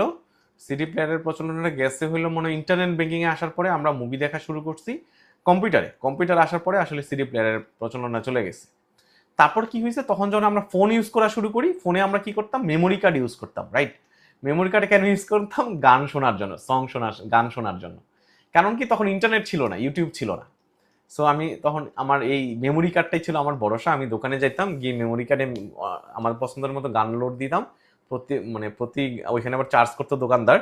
সো গানগুলো লোড করলে আমি কি হইতো, মোবাইলে বসে আমি গান শুনতে পারতাম, রেকর্ডেড গানগুলো শুনতে পারতাম। তো এখন কেন মেমোরি কার্ডের প্রচলন উঠে গেছে? কারণ হলো কি, আমি এখন আমার আমি দোকানে যাই না, ওইখান থেকে গান আনি না, আমি ইউটিউবে সার্চ করলে আমি সব গান পেয়ে যাচ্ছি, রাইট? তাহলে ট্রেন্ড কিন্তু এইভাবে চেঞ্জ হয়, টেকনোলজিগুলোও এইভাবে চেঞ্জ হয়। সো যেখানে ছিলাম আমরা, সো ফ্লপি ডিস্ক কি ছিল? ফ্লপি ডিস্ক ছিল ওল্ড স্টোরেজ ডিভাইস। আমি মাত্র 1.44 MB পর্যন্ত আমি রাখতে পারতাম, যার কারণে আমরা রিপোর্টগুলো জমা দিতাম, ছোটোখাটো রিপোর্টগুলো। লো ক্যাপাসিটি, আউটডেটেড টুডে, এখন এটা ইউজ হয় না বললেই চলে। হার্ড ডিস্ক হলো main storage in computer, large capacity. আমার এখন টেরাবাইটে চলে আসছে। একটা সময় কিন্তু জিবি ছিল আমার কম্পিউটার, আমার মনে আছে আমি সেলেরন কম্পিউটার কিনছিলাম 2005 সালে। তো তখন আমার আমার হার্ড ডিস্কের ক্যাপাসিটি ছিল 256, বাট এখন কিন্তু আমার টেরাবাইটে চলে যাচ্ছে। ফিক্সড ইনসাইড কম্পিউটার, এটা আমার কম্পিউটারের ভিতরে থাকে, যদি আমার এক্সটার্নাল ডিভাইস না হয় আর কি। সিডি হলো আমার কম্প্যাক্ট ডিস্ক। সিডির ইউজটা এখন আছে। আমরা বাংলাদেশ সিকিউরিটি এক্সচেঞ্জ কমিশনের রিপোর্ট জমা দেওয়ার জন্য এখনো সিডি ইউজ করি। বাংলাদেশ ব্যাংকের রিপোর্ট ব্যাসেলের রিপোর্ট জমা দেওয়ার জন্য আমি ইউজ করতাম, এখন ইউজ হয় কিনা জানি না। আমরা কিন্তু সিডিতে আমরা রিড করে আমি সেভ করে জমা দিই আমরা এখন। পেন ড্রাইভ ইউজ এখনো আছে। আমরা পেন ড্রাইভে আমি বেসিক্যালি ইউজ করি এখন পেন ড্রাইভটা। কেন? আমি তো চাকরি চেঞ্জ করি। সো খুব বেশি ফ্রিকোয়েন্টলি চেঞ্জ না করলেও 6-7-5 বা 3 বছর পর পর চাকরি চেঞ্জ করি। সো চাকরি চেঞ্জ করতে গেলে আমার কি হয়, এক অফিসের ডেটাগুলো আরেক অফিসে নেওয়ার জন্য আমি কি করে থাকি, পেন ড্রাইভটা ইউজ করে থাকি। তো এই ছিল আমার স্টোরেজ ডিভাইস। আমরা চলে যাচ্ছি হোয়াট ইজ সফটওয়্যার। সো এখানে না আমরা কি শিখছি, যে আমার ডিফারেন্স শিখছি, রাইট? সো ডিফারেন্স যে সবসময় টেবিল করে করা লাগবে এরকম না, আপনি নিচে নিচে লেখলেও কিন্তু হয়ে যাচ্ছে। সো নিচে নিচে আপনি বর্ণনা দিয়ে দিবেন, ডিফারেন্স হয়ে যাবে। সো আমরা বেশি কনফিউজ থাকবো না, ছোটোখাটো ব্যাপারে আমরা কনফিউজড হব না, আমরা কনফিডেন্স থাকবো আমাদের নলেজ ব্যাপারে। সো আমরা চলে যাচ্ছি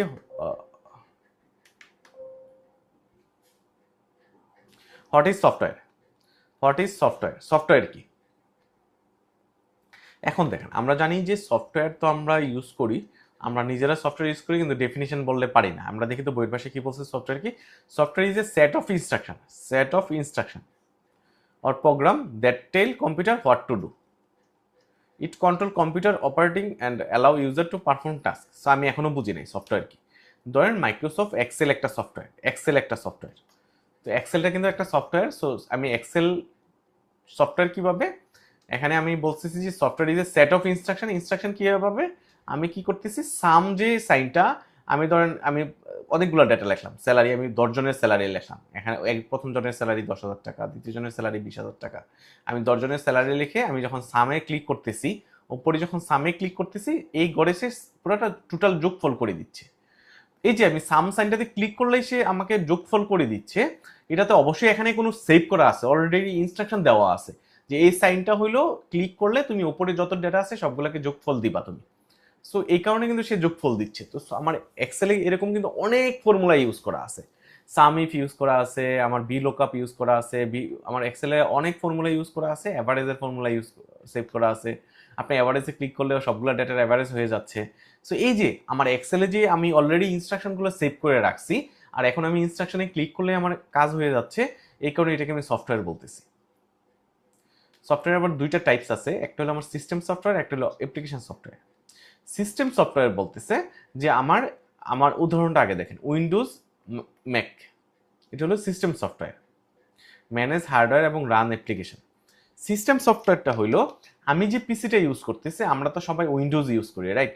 সো আমি একটা ম্যাকবুক কিনছিলাম, আমি আমার অ্যাপল ফোন যখন কিনে, আমার একটা ইচ্ছা ছিল যে আমি অ্যাপল ফোন ইউজ করব, আমি অ্যাপলের ঘড়ি ইউজ করবো, আজকে ঘড়িটা পড়ি নাই। সো আমি অ্যাপলের ঘড়ি ইউজ করব, আর হলো আমি ম্যাকবুক ইউজ করব। তো আমি অ্যাপলের ঘড়ি ইউজ করতে ইউজ টু হয়েছি, ওইখানে হার্ট রেট দেখা যায়, আমি কত স্টেপ দিছি দিনে, ওইগুলো দেখা যায়। সো হেলথ রিলেটেড অনেক কিছু দেখা যায়, টাইম দেখা যায়, সো টেম্পারেচার দেখা যায়, অনেক কিছু দেখা যায়। আমি মোবাইলটা আমি খুব ইউজ টু হয়েছি, এখানে আমি বিকাশ ইউজ করতে পারি। একসময় শুনতাম নাকি আইফোনে কোনো কিছু ইউজ করা যায় না, পে করা লাগে, বাট আমার পে করা লাগে না, আমি বিকাশ, নগদ, অ্যাপ সব কিছু ইউজ করতেছি। আমার কোনো কিছু ফেসবুক থেকে শুরু করে সব ইউজ করতেছি, আমাকে কখনো পে করা লাগে নাই। খুব ইউজার ফ্রেন্ডলি, আমার কাছে ভালোই লাগতেছে, খুব স্মুথ। বাট আমি ম্যাকবুকটা ইউজ করতে পারি নাই, কেন জানি পারি নাই, দুইটা কারণ। একটা হলো আমার এখানে বাংলা লেখা নাই, বাংলা লেখা নেওয়ার জন্য আমাকে 25,000 টাকা খরচ করা লাগবে। সো এখানে বাংলা নাই, এটা একটা সমস্যা ছিল। আমার বাংলা নিয়ে কাজ করা লাগে, আপনাদের ক্লাসে আমি বাংলায় নোট রেডি করি।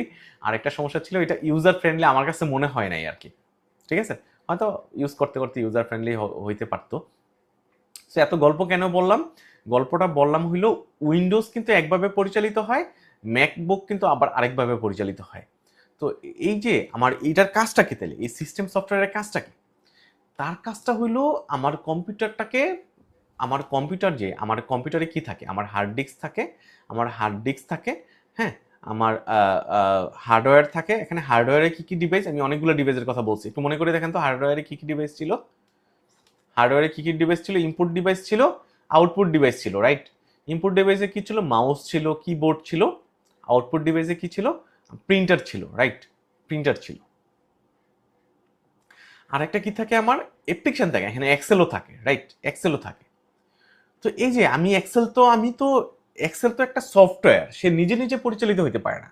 এখানে তার এক্সেলের ভিতরে অনেক ফর্মুলা আছে, অনেক কিছু আছে, সে তো নিজে নিজে তো পরিচালিত হতে পারে না, তাকে তো ভিজিবল করা লাগবে।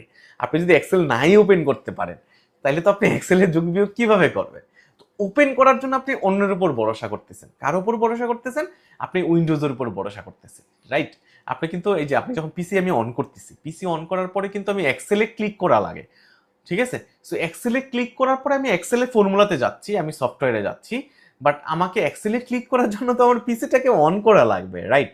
সো এই অন করার জন্য কিন্তু আমাকে এক্সেলটাকে ভিজিবল করার জন্য আমি কি করতেছি? উইন্ডোজ ইউজ করতেছি। এবার আসি হার্ডওয়্যারে আসি, আমি মাউস ইউজ করবো, আমি তো দেখতে পাচ্ছি এটা একটা মাউস, রাইট? সো মাউসটাতে আমি যে ক্লিক করলে যে কাজ করবে, ওইটা করার জন্য তো আমার উইন্ডোজ লাগবে, আমার একটা ভিজিবল জিনিস লাগবে, কম্পিউটার লাগবে। সো এটা হলো আমার উইন্ডোজ। সো কম্পিউটার আমার কম্পিউটার কিন্তু আমার এই কি বলে এটাকে, হার্ডওয়্যার এবং সফটওয়্যারের মিলিত রূপ, কে আমি কম্পিউটার বলতেছি। সো আমি যে কোনো একটাকে কিন্তু আমি কম্পিউটার বলতে পারবো না, শুধু হার্ডওয়্যার থাকলে এটা রান করবে না, শুধু সফটওয়্যার থাকলে আমার কাজ করবে না। আবার সফটওয়্যারের ভিতরে দুইটা পার্ট আছে, একটা হলো আমার সিস্টেম সফটওয়্যার, যেটা আমাকে বাকি সফটওয়্যারগুলোকে ওপেন করতে হেল্প করে, আমার এক্সেলকে ওপেন করতে হেল্প করে, ওয়ার্ডকে ওপেন করতে হেল্প করে, ঠিক আছে? সো এগুলাকে ওপেন করতে হেল্প করে হলো আমার সিস্টেম সফটওয়্যার। তাহলে আমি এক কথায় লাস্টে একটা শব্দ লিখলাম, ভিজিবল করতে হেল্প করে হলো সিস্টেম সফটওয়্যার। আর আমার অ্যাপ্লিকেশন সফটওয়্যার হলো আমি যে কাজটা করার জন্য হেল্প করে থাকি, আমি মেন কাজটা যার দিয়ে করি, ঠিক আছে? যেমন মাইক্রোসফট ওয়ার্ড, মাইক্রোসফট এক্সেল, আমি help user perform the specific task, আমি স্পেসিফিক টাস্ক করার জন্য যাকে আমি ইউজ করতেছি, এটা হলো আমার application software. Software makes hardware useful এবং এনেবল স্মুথ কম্পিউটার অপারেশন। আমার এই দুইটা সফটওয়্যার আমাকে কি করতেছে? হার্ডওয়্যারগুলোকে ইউজ করতে হেল্প করতেছে। কারো সমস্যা? কম্পিউটার সফটওয়্যার এবং টাইপস। কম্পিউটারের সফটওয়্যার হলো আমি জানি system software, application software. System software আমরা জানি যে উইন্ডোজ, ফাংশনালিটি কি? ম্যানেজ দ্য হার্ডওয়্যার এবং রান অ্যাপ্লিকেশন সফটওয়্যার। ইউজেবিলিটি কি? Control system operation, file management, multitasking করে থাকে। এক্সাম্পল উইন্ডোজ, লিনাক্স, ম্যাক অথবা অ্যান্টিভাইরাস। অ্যাপ্লিকেশন সফটওয়্যার কোনটা? আমার perform user specific task, editing, calculation, usability কি? Help user create document, edit photo, browse, Microsoft Word হইতে পারে, Excel হইতে পারে, ফটোশপ হইতে পারে, ওয়েব ব্রাউজার হইতে পারে, এগুলো হলো software. What is API? API কি?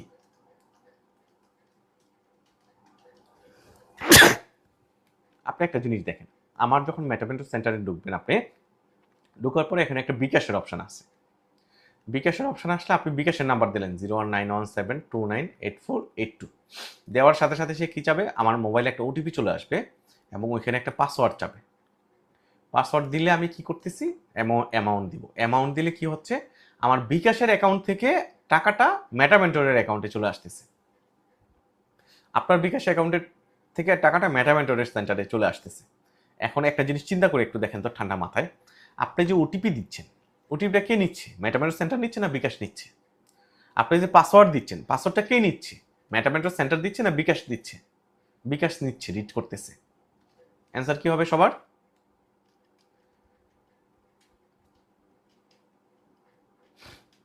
আমার ওয়েবসাইট কি রিড করতেছে না আমার বিকাশ রিড করতেছে এই ওটিপিটা, পাসওয়ার্ডটা? বিকাশ হিট করছে। বিকাশ করতেছে, রাইট? সো বিকাশটাই আমি হিট করতেছি। আমি তো বিকাশের ওয়েবসাইটে ঢুকি নাই, আপনি তো ঢুকছেন মেটাভেন্ডর সেন্টারের ওয়েবসাইটে। সো বিকাশ আপনি কিভাবে হিট করতেছেন? বিকাশ থেকে কিভাবে টাকাটা চলে আসতেছে আমার এখানে আপনার পাসওয়ার্ডের মাধ্যমে? কারণ আমাদের ওয়েবসাইটের সাথে বিকাশের ওয়েবসাইটের একটা লিঙ্ক করা আছে। আমি সহজ একটা শব্দ লিখলাম, লিঙ্ক করা আছে। আপনি যখন আমার ওয়েবসাইটে ঢুকে যখন আপনি বিকাশের নাম্বার দিচ্ছেন, সে সরাসরি বিকাশকে হিট করতেছে। তারপর যখন আপনি পাসওয়ার্ড দিচ্ছেন, ওটিপি দিচ্ছেন, সে বিকাশকে হিট করতেছে। কেন হিট করতেছে? অলরেডি আমার সফটওয়্যার যারা ডেভেলপ করছে ওরা আমাকে এপিআই করে দিছে, লিঙ্ক করে দিছে। ঠিক আছে? সো তাইলে এপিআইটা কি? API stand for application program interface. Application program interface, it allow the different software system to communicate and work together. আমার সফটওয়্যারের সাথে মেটাভেন্ডর সেন্টারের সফটওয়্যারের সাথে বিকাশের সফটওয়্যারে আমি কি করতেছি? ইন্টিগ্রেট করে ফেলতেছি। ঠিক আছে? আমি একসাথে কাজ করার জন্য। Act like translator, sending request and receive response between the program. দুইটা প্রোগ্রামের ভিতরে আমি কি করতেছি? রেসপন্স করতেছি। Example, when booking a flight on travel app, যখন আপনি শেয়ার ট্রিপে যখন ট্রাভেলে আপনি এয়ারলাইন বুকিং দিবেন, তো আপনি দেখেন আপনি শেয়ার ট্রিপে কি করতেছেন? এয়ারলাইনের বুকিং দিচ্ছেন। সো সাথে সাথে কি হচ্ছে? শেয়ার ট্রিপে আপনি ধরেন 10টা সিট দেখাচ্ছে বাকি আছে, আপনি 2টা সিট বুকিং করে দিলেন আর 8টা সিট বাকি দেখাবে। তো আপনি যদি ওই ধরেন ইউএস বাংলার সাথে যদি শেয়ার ট্রিপের যদি ওয়েবসাইটে যদি এপিআই না থাকতো, ইন্টারলিঙ্ক না থাকতো, আপনি দেখা গেল যে 10টা সিট আপনি দেখাচ্ছে বাট আসলে ইউএস বাংলায় নাই, ওইরকমটা হইতো।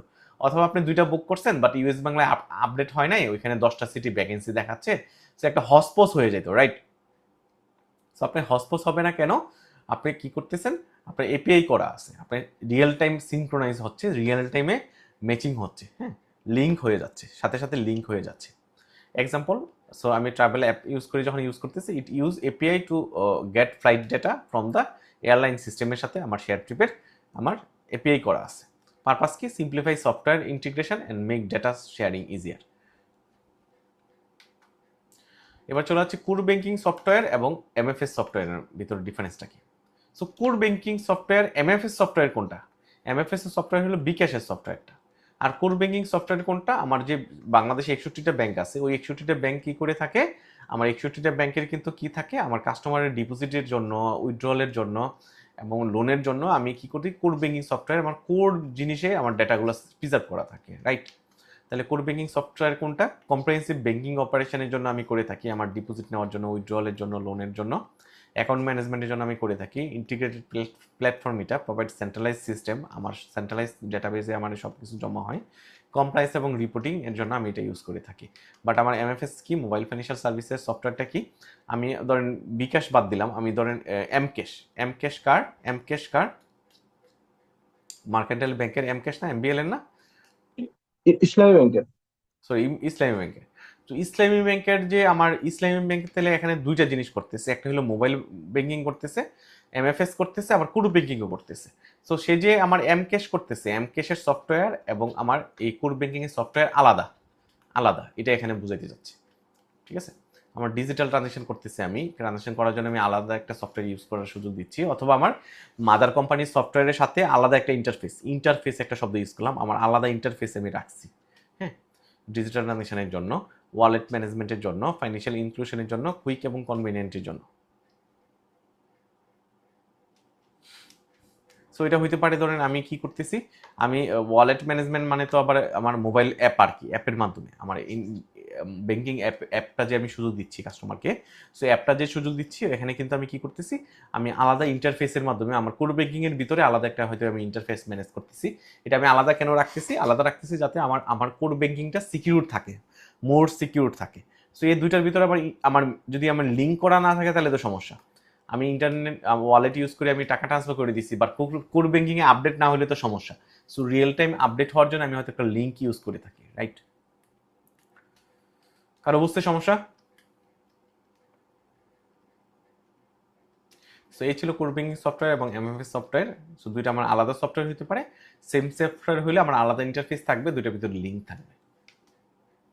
এন্টারপ্রাইজ রিসোর্স প্ল্যানিং, এখানে কিন্তু ব্যাংকিং এর বাইরে চিন্তা করতেছি, আমরা কিন্তু ব্যাংকিং এ নাই, আমরা বলতেছি এন্টারপ্রাইজ। এন্টারপ্রাইজ মানে যে কোনো ব্যবসা। রিসোর্স প্ল্যানিং, একটা এন্টারপ্রাইজের রিসোর্স কি থাকে? আমার হিউম্যান রিসোর্স থাকে, আমার ফাইন্যান্সিয়াল রিসোর্স থাকে, রাইট? আমার সেলস টিম থাকে, আমার স্ট্র্যাটেজি থাকে, সো অনেকগুলো রিসোর্স থাকে, রাইট? সো আমি এই রিসোর্সগুলোকে যখন আমি কি করব, আমার আমি যদি যখন একটা সফটওয়্যারে নিয়ে আসবো, প্ল্যানের ভিতরে নিয়ে আসবো, এটাকে আমি বলবো এন্টারপ্রাইজ রিসোর্স প্ল্যানিং। দেখি তো বইয়ের ভাষায় কি বলছে। Enterprise resource planning stand for enterprise resource planning, ERP stand for enterprise resource planning. It is a integrated business management software. এটা একটা সফটওয়্যার যেটা আমার বিজনেসকে ইন্টিগ্রেট করে। কাদেরকে ইন্টিগ্রেট করে? আমার হিউম্যান রিসোর্স, ফাইন্যান্সিয়াল রিসোর্স সবগুলোকে ইন্টিগ্রেট করে। Central control system work age control centre to manage all major activity from one platform. একটা সফটওয়্যারের মাধ্যমে সব ম্যানেজ করতে পারতেছি। ধরেন আমি একটা ম্যানুফ্যাকচারিং কোম্পানি, আমার এখানে লেবার আছে, এখানে আমার এমপ্লয়ি আছে অ্যাকাউন্টস মেনটেন করার জন্য, ঠিক আছে? এখানে আমার ব্যাংকে টাকা আছে, সো আমি এফডিআর করি। আমার এখানে কাস্টমার আছে, কাস্টমারের ডেটাবেজ আছে। সো আমার কাস্টমারের ডেটা, ব্যাংকের টাকা, এমপ্লয়ি কে কোথায় কাজ করবে, সবগুলো যদি আমি একটা সফটওয়্যারে নিয়ে আসি, ওইটাকে আমি বলবো ইআরপি সফটওয়্যার। এবার clear? Integrated function cover sales tracking, inventory control, employee management, customer order processing. আমি সব কিছু বলে ফেলছি কিন্তু অলরেডি, রাইট? সিঙ্গেল ড্যাশবোর্ড থাকে, এখানে আমার একটা ড্যাশবোর্ড থাকবে, ওইখানে আমি যখন ইনভেন্টরি কন্ট্রোলে যাব, ইনভেন্টরিতে ক্লিক করলে আমার অ্যাভেলেবেল ইনভেন্টরি দেখাবে, রিকোয়ার্ড অ্যামাউন্ট অফ ইনভেন্টরি দেখাবে। আমি যখন সেলস ট্রেকিংয়ে যাব, আমার ডেইলি বেসিসে কোন ডেটে কত টাকা সেলস করছি ওইগুলো আমাকে শো করবে। এমপ্লয়ি ম্যানেজমেন্টে যখন যাব, আমার কোন ডিপার্টমেন্টে কতজন এমপ্লয়ি কাজ করতেছে, কত ঘন্টা কাজ করতেছে, এগুলো আমার শো করবে। কাস্টমার অর্ডার প্রসেসিংয়ে যখন যাব, আমার কাস্টমার অর্ডার কত টাকা আসতেছে ডেইলি বেসিসে, এগুলো আমি মনিটর করতে পারবো। Business efficiency, improve the coordination, reduce error, ensure smooth এবং অর্গানাইজেশনাল প্রসিডিউর আমার মেনটেন করতে সহজ হয়, right? ERP enterprise resource planning module in financial ইন্ডাস্ট্রিতে কিভাবে হেল্প হয়? আমি বলছি না যে আমরা শুরুতে কিন্তু এন্টারপ্রাইজ রিসোর্স প্ল্যানিং কিন্তু ম্যানুফ্যাকচারিং শব্দটা ইউজ করছিলাম। কেন? আমার বাই ডেফিনিশন ইআরপি যদি শুধু ফাইন্যান্সিয়াল ইন্ডাস্ট্রিতে ইউজ হবে তা না, আমার ম্যানুফ্যাকচারিং এ ইউজ হইতে পারে। তো এটা যখন ফাইন্যান্সিয়াল ইন্ডাস্ট্রিতে ইউজ হবে তখন কেমন হবে? আমার অ্যাকাউন্টিং মডিউল থাকবে একটা, যেখানে আমি অ্যাকাউন্টস ম্যানেজ করব, যে আমার প্রফিট অ্যান্ড লস থাকবে, আমার ফাইন্যান্সিয়াল স্টেটমেন্ট, আমার ব্যালেন্স শিট থাকবে, রাইট? এইচআর এবং পেরোল মডিউল থাকবে, যেখানে আমি কি করব, এইচআর এবং পেরোল কে কোন মাসে কত টাকা স্যালারি যাচ্ছে ওইটা আমি ট্রেস করতে পারবো। সিআরপি মডিউল থাকবে, সিআরপি মানে কাস্টমার রিলেশনশিপ ম্যানেজমেন্ট থাকবে, যেখানে আমার কাস্টমারের ডেটা থাকবে, সব ডেটা থাকবে। লোন এবং ডিপোজিট মডিউল থাকবে, যেখানে আমি মানুষের লোনগুলো দেখতে পাবো, ডিপোজিটগুলো দেখতে পাবো। ইনভেন্টরি ম্যানেজমেন্ট থাকবে, যেখানে আমি ইনভেন্টরি দেখতে পারবো। কমপ্লায়েন্স এবং অডিট থাকবে, যেখানে আমার বাংলাদেশ ব্যাংকের রিপোর্টিংগুলো আমি যেখানে করতে পারবো। Clear? Integrated banking ERP system implementation strategy. So আমি যদি ইন্টিগ্রেটেড ব্যাংকিং ইআরপি সিস্টেম করতে চাই, তাহলে আমাকে কি করতে হবে? আমাকে ওইভাবে আমার ইন্টেলিজেন্ট হওয়া লাগবে, সবগুলোকে একই জায়গায় নিয়ে আসা লাগবে। সো আমার ইমপ্লিমেন্টেশন স্ট্র্যাটেজিটা কি? ইমপ্লিমেন্টেশন স্ট্র্যাটেজি হলো ফেজ ইমপ্লিমেন্টেশন। আমি একবারে করতে পারবো না, আমি ফেজ বাই ফেজে কিন্তু এগুলো ডেভেলপ করা লাগবে। আমি শুরুতে এইচআরটা ডেভেলপ করলাম, তারপর আমি লোনটা ডেভেলপ করলাম, তারপর আমি ডিপোজিটটা ডেভেলপ করলাম, কম্প্রিহেন্সিভ ট্রেনিং, আমার এমপ্লয়ীদের ভালো ট্রেনিং দেওয়া লাগবে। কাস্টমাইজেশন, আমাকে কাস্টমাইজ করে আমার মতো করে রেডি করা লাগবে। আমি শরিয়া ব্যাংক, আমারগুলো আলাদা রকম হবে। আমি যদি ধরেন অন্য ব্যাংক হই, অন্য ব্যাংকের জন্য আলাদা হবে। ডেটা সিনক্রোনাইজেশন থাকা লাগবে, রিয়েল টাইম মনিটরিং থাকা লাগবে। আমার রিয়েল টাইম ডেটা হওয়া লাগবে, সাথে সাথে সাথে হিট করে। বেনিফিটগুলো কী কী? আমার ডেটা অ্যাকুরেসি হেল্প করে, আমার ডেটা অ্যাকুরেসিতে হেল্প করে, আমার ইনফর্ম ডিসিশন আমি নিতে পারি সাথে সাথে, এবং হায়ার অপারেশনাল এফিসিয়েন্সি আমার এনশিওর হয় এই এন্টারপ্রাইজ রিসোর্স প্ল্যানিংয়ের মাধ্যমে। বেনিফিট কি? এন্টারপ্রাইজ রিসোর্স প্ল্যানিংয়ের বেনিফিট কি? আমার ডেটা অ্যাকুরেসিতে হেল্প করে থাকে, বেটার ডিসিশন মেকিংয়ে হেল্প করে থাকে, আমার অপারেশনাল এফিসিয়েন্সিতে হেল্প করে থাকে। আমরা কিন্তু একটা না পড়তেছি, একটা মডিউলই পড়বো আমরা আজকে, 2টা মডিউল পড়বো না। যদি আমার রুটিনে 2টা মডিউল ছিল, আমরা একটা মডিউলই পড়বো, আর বিরতি দিব না, আমরা একবারই শেষ করে দিব। খুব বেশি লম্বা হবে না, আর পড়াগুলো যে ওরকম কঠিন তা না। থিওরিক্যাল পড়া এই কারণে আমি বলতেছি, আপনিও শুনতে হয়তো ঘুম চলে আসতেছে, আমি শিওর। বাট একটু মনোযোগটা ধরে রাখেন, আমি চেষ্টা করতেছি আপনার মনোযোগ ধরে রাখার জন্য। সো একটু মনোযোগটা ধরে রাখেন। ডিফাইন দ্য ফলোয়িং, আমার ইন্টারনেট, ডিএনএস, হাইপারলিংক এবং ইউআরএল, ইমেল। আমরা পড়তেছি, মাঝে মাঝে আমার কঠিন পড়া চলে আসতেছে, যে পড়াগুলো আপনার বোঝা লাগবে। আপনি যদি মনোযোগ না হন, আপনি বুঝতে পারবেন না, রাইট? সো ইন্টারনেট কি? আমরা সবাই জানি ইন্টারনেট মানে হলো আমার গ্লোবাল নেটওয়ার্ক, যেখানে আমি কি করতে পারি? কানেক্ট হইতে পারি। মিলিয়ন অফ কম্পিউটার আমার কানেক্ট হয় আমার শেয়ার ইনফরমেশনের জন্য। সো আমি ইন্টারনেটে আমি ইউজ করি কিভাবে? আমার ইন্টারনেটে যখন আমি অ্যাক্সেস নিই, তখন আমি ব্রাউজার দিয়ে অ্যাক্সেস নিই। ব্রাউজার দিয়ে আমি হয়তো মোজিলা ইউজ করতেছি, হয়তো আমি হয়তো ক্রোম ইউজ করতেছি। ক্রোম ইউজ করে আমি কি করতেছি? আমি ইন্টারনেটে অ্যাক্সেস নিচ্ছি। আমি আমি আমি গ্লোবালি অনেক কম্পিউটারের সাথে কানেক্ট হচ্ছি। তাহলে ইন্টারনেট প্রোটোকলটা কি?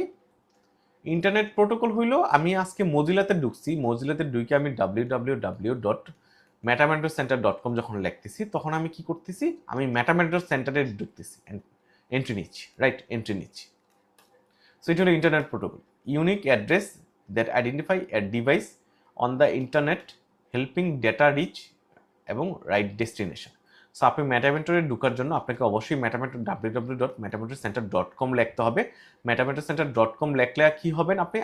আপনি আমার কম্পিউটারে ঢুকে যাবেন। আমার কম্পিউটারে ঢুকতেছে। সো আমার কম্পিউটারে আপনি ঢুকতে পারবেন না যদি আপনার ইন্টারনেট না থাকে, আপনার যদি কানেকশন না থাকে, রাইট? সো আপনি কানেকশন নিলেন, 1 নম্বরে কানেকশন নিলেন, তারপর আপনার আমার অ্যাড্রেস দিলেন, ব্রাউজারে গিয়ে আপনি আমার কম্পিউটারে ঢুকে গেলেন। আমার কম্পিউটার থেকে আমি কি করছিলাম? এখানে আমি হয়তো আমার স্যাম্পল কোশ্চেন ফার্স্ট চ্যাপ্টারগুলো আপলোড করে দিয়েছিলাম, ক্লাস বাই করার জন্য কিছু ডেটা দিয়ে দিয়েছিলাম। সো আমি যে ডেটা দিয়েছি এগুলোর অ্যাক্সেস আপনি পাচ্ছেন, কারণ আমি এগুলো ওপেন করে দিয়েছি। এই কারণে যতটুকু ওপেন করছি ততটুকু আপনি কিন্তু পাচ্ছেন। ডিএনএস কি? Domain name system, cover website name like google.com। So এই ডোমিন নেমটা কিন্তু আমার জন্য আমার ডোমিন নেম কি? www.metamatrocenter.com। এটা কিন্তু আমি একটা ডোমিন নিছি, আমি একটা স্পেস কিনছি। কোত্থেকে স্পেস কিনছি? আমি কিন্তু ওই যে আমার মহাকাশে যে স্পেস স্টেশন আছে, ওইখান থেকে কিন্তু আমি স্পেস কিনে নিছি। কিনে নেওয়ার কারণে কিন্তু আপনি কি পাচ্ছেন? আমাকে সার্চ দিয়ে পাচ্ছেন। সো ডোমিন নেম সিস্টেম, আমার একটা নাম আছে, ওই নাম দিয়ে সার্চ করতেছেন, তখন আমাকে পাচ্ছেন। হাইপারলিংকটা কি? Clickable text or image that link to another web page or file. আমার হাইপারলিংক ক্লিক করলে আপনি কি পাচ্ছেন? ফার্স্ট চ্যাপ্টারটা পেয়ে যাচ্ছেন। এখানে কিন্তু হাইপারলিংক করা আছে। আপনি আমার ফার্স্ট চ্যাপ্টার কিভাবে পাচ্ছেন? আপনি আমার ওয়েবসাইটে ঢুকছেন, শুরুতে ইন্টারনেট অ্যাক্সেস নিচ্ছেন, আপনি আইপি দিয়ে আমার ওয়েবসাইটে ঢুকছেন। সো আমার ডোমিন নেম আছে, ডোমিন নেম দিয়ে ঢুকছেন। তারপর আপনি হাইপারলিংক করা আছে, আপনি ফার্স্ট চ্যাপ্টারে যখন ক্লিক করতেছেন, তখন লিঙ্ক করা আছে বলে ফার্স্ট চ্যাপ্টারটা আপনার ডাউনলোড হয়ে যাচ্ছে। এটাকে বলতেছে হাইপারলিংক। ইউআরএল মানে uniform resource location, the complete web address of the website, যেখানে www.google.com লেখা আছে, ওটাকে ইউআরএল বলতেছি। ইমেল কোনটা? Sending and receiving digital message over the internet. So আমি ইন্টারনেট ইউজ করে আমি ইমেল, জিমেল অথবা গুগলের হেল্প নিয়ে আমি কি করতেছি? যখন ইমেল ইউজ করতেছি, ওইটাকে আমি ইমেল বলতেছি। আমি যখন মেসেজ সেন্ড করে থাকি। তো এটার জন্য আমার শুধু ইন্টারনেট দরকার হয় না, আমার ইন্টারনেটের দরকার হয়, সাথে সাথে ইমেলও, আমার জিমেলও দরকার হয়, জিমেল অথবা ইয়াহুর হেল্প নেওয়ার দরকার হয়। সো এই ছিল আমার এই জিনিসগুলা, আমরা ডিফেন্ড করছি, আমরা পারি। এখানে কোনোটাতে কারো সমস্যা?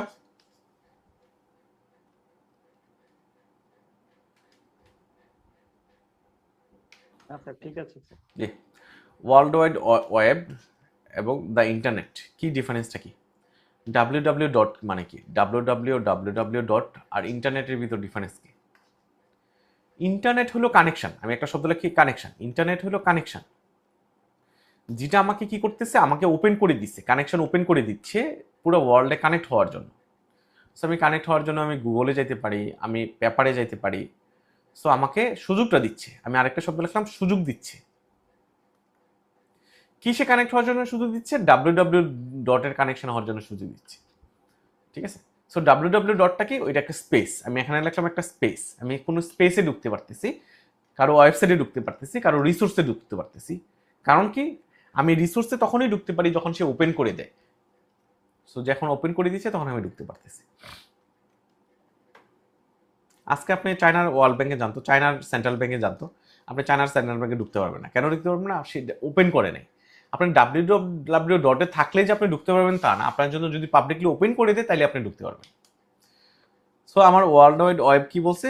এ system of interlink hypertext document and multimedia access by web browser. আমি ওয়েব ব্রাউজারের মাধ্যমে কি করতেছি? আমি কানেকশন নিচ্ছি। One of many service on the internet, আমার ইন্টারনেটের অনেক সার্ভিস আছে, তার ভিতরে এটা হলো ডাব্লিউ ডট হলো একটা service. Focus on browsing web page, আমি ওয়েব পেজ ব্রাউজ করার জন্য ইউজ করে থাকি। আর ইন্টারনেটটা কি? ইন্টারনেট হলো গ্লোবাল নেটওয়ার্ক, যেটা আমি নেটওয়ার্ক বিল্ড আপ করতেছি, facilitate the various form of communication, যেমন আমি ইমেল করতে পারতেছি, ফাইল ট্রান্সফার করতে পারতেছি। সো আমি ইমেলে কি আমি ডাব্লিউ ডট ইউজ করি? ডাব্লিউ ডট ইউজ করি না। আমি যখন জিমেল ওপেন করতেছি তার মানে কিন্তু আমি এখানে SMS ট্রান্সফারের জন্য ইউজ করতেছি, রাইট? এখানে কিন্তু আমি কারো ওয়েবসাইটে যাচ্ছি না। সো ইন্টারনেট হলো আমার আমার ব্রডার টার্ম। সো আমি ইন্টারনেট ইউজ করে আমি মেলও করতে পারি, অথবা আমি ডাব্লিউ ডটের থ্রুতে কোনো কারো অ্যাড্রেসে ঢুকতে পারি, ওয়েবসাইটে ঢুকতে পারি, যেখানে ওর অ্যাসেটগুলো থাকে, ওর রিসোর্সগুলো থাকে, ওর ডেটা থাকে। ম্যাটামেন্টরের জন্য আমাদের ম্যাটামেন্টরের ডেটা আছে, শুধু ব্যাংকিং ডিপ্লোমার ডেটা আছে। সো আমার ডেটাতে কিন্তু আপনি অ্যাক্সেস নিচ্ছেন ডাব্লিউ ডটের মাধ্যমে। বেসিক ডিফারেন্স কি?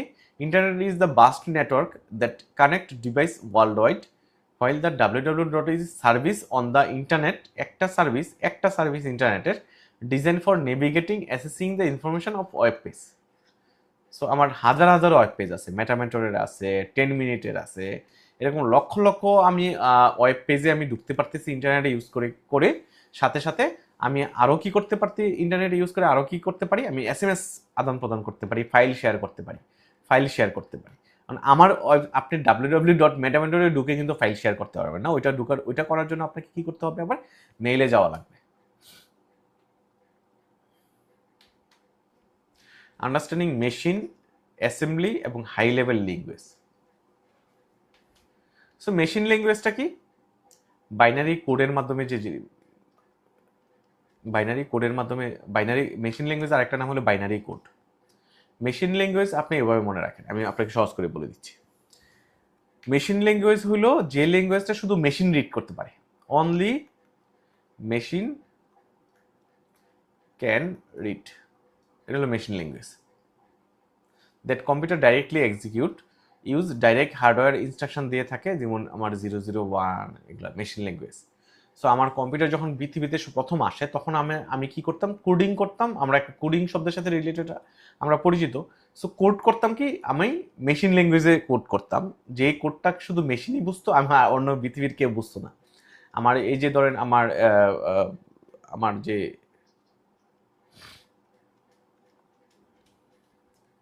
মাইক্রোসফটের বিল গেটস কিন্তু হলো তার এই কোডিং ক্যাপাসিটি আছে বলেই, ঠিক আছে? সো সে কোড করতে পারতো, ও যে কোডগুলো করতো তখন শুধু মেশিনই বুঝতে পারতো। সো তারপরে চলে আসে সেকেন্ডারি, চলে আসে অ্যাসেম্বলি ল্যাঙ্গুয়েজ, আর একটু ডেভেলপ হয়।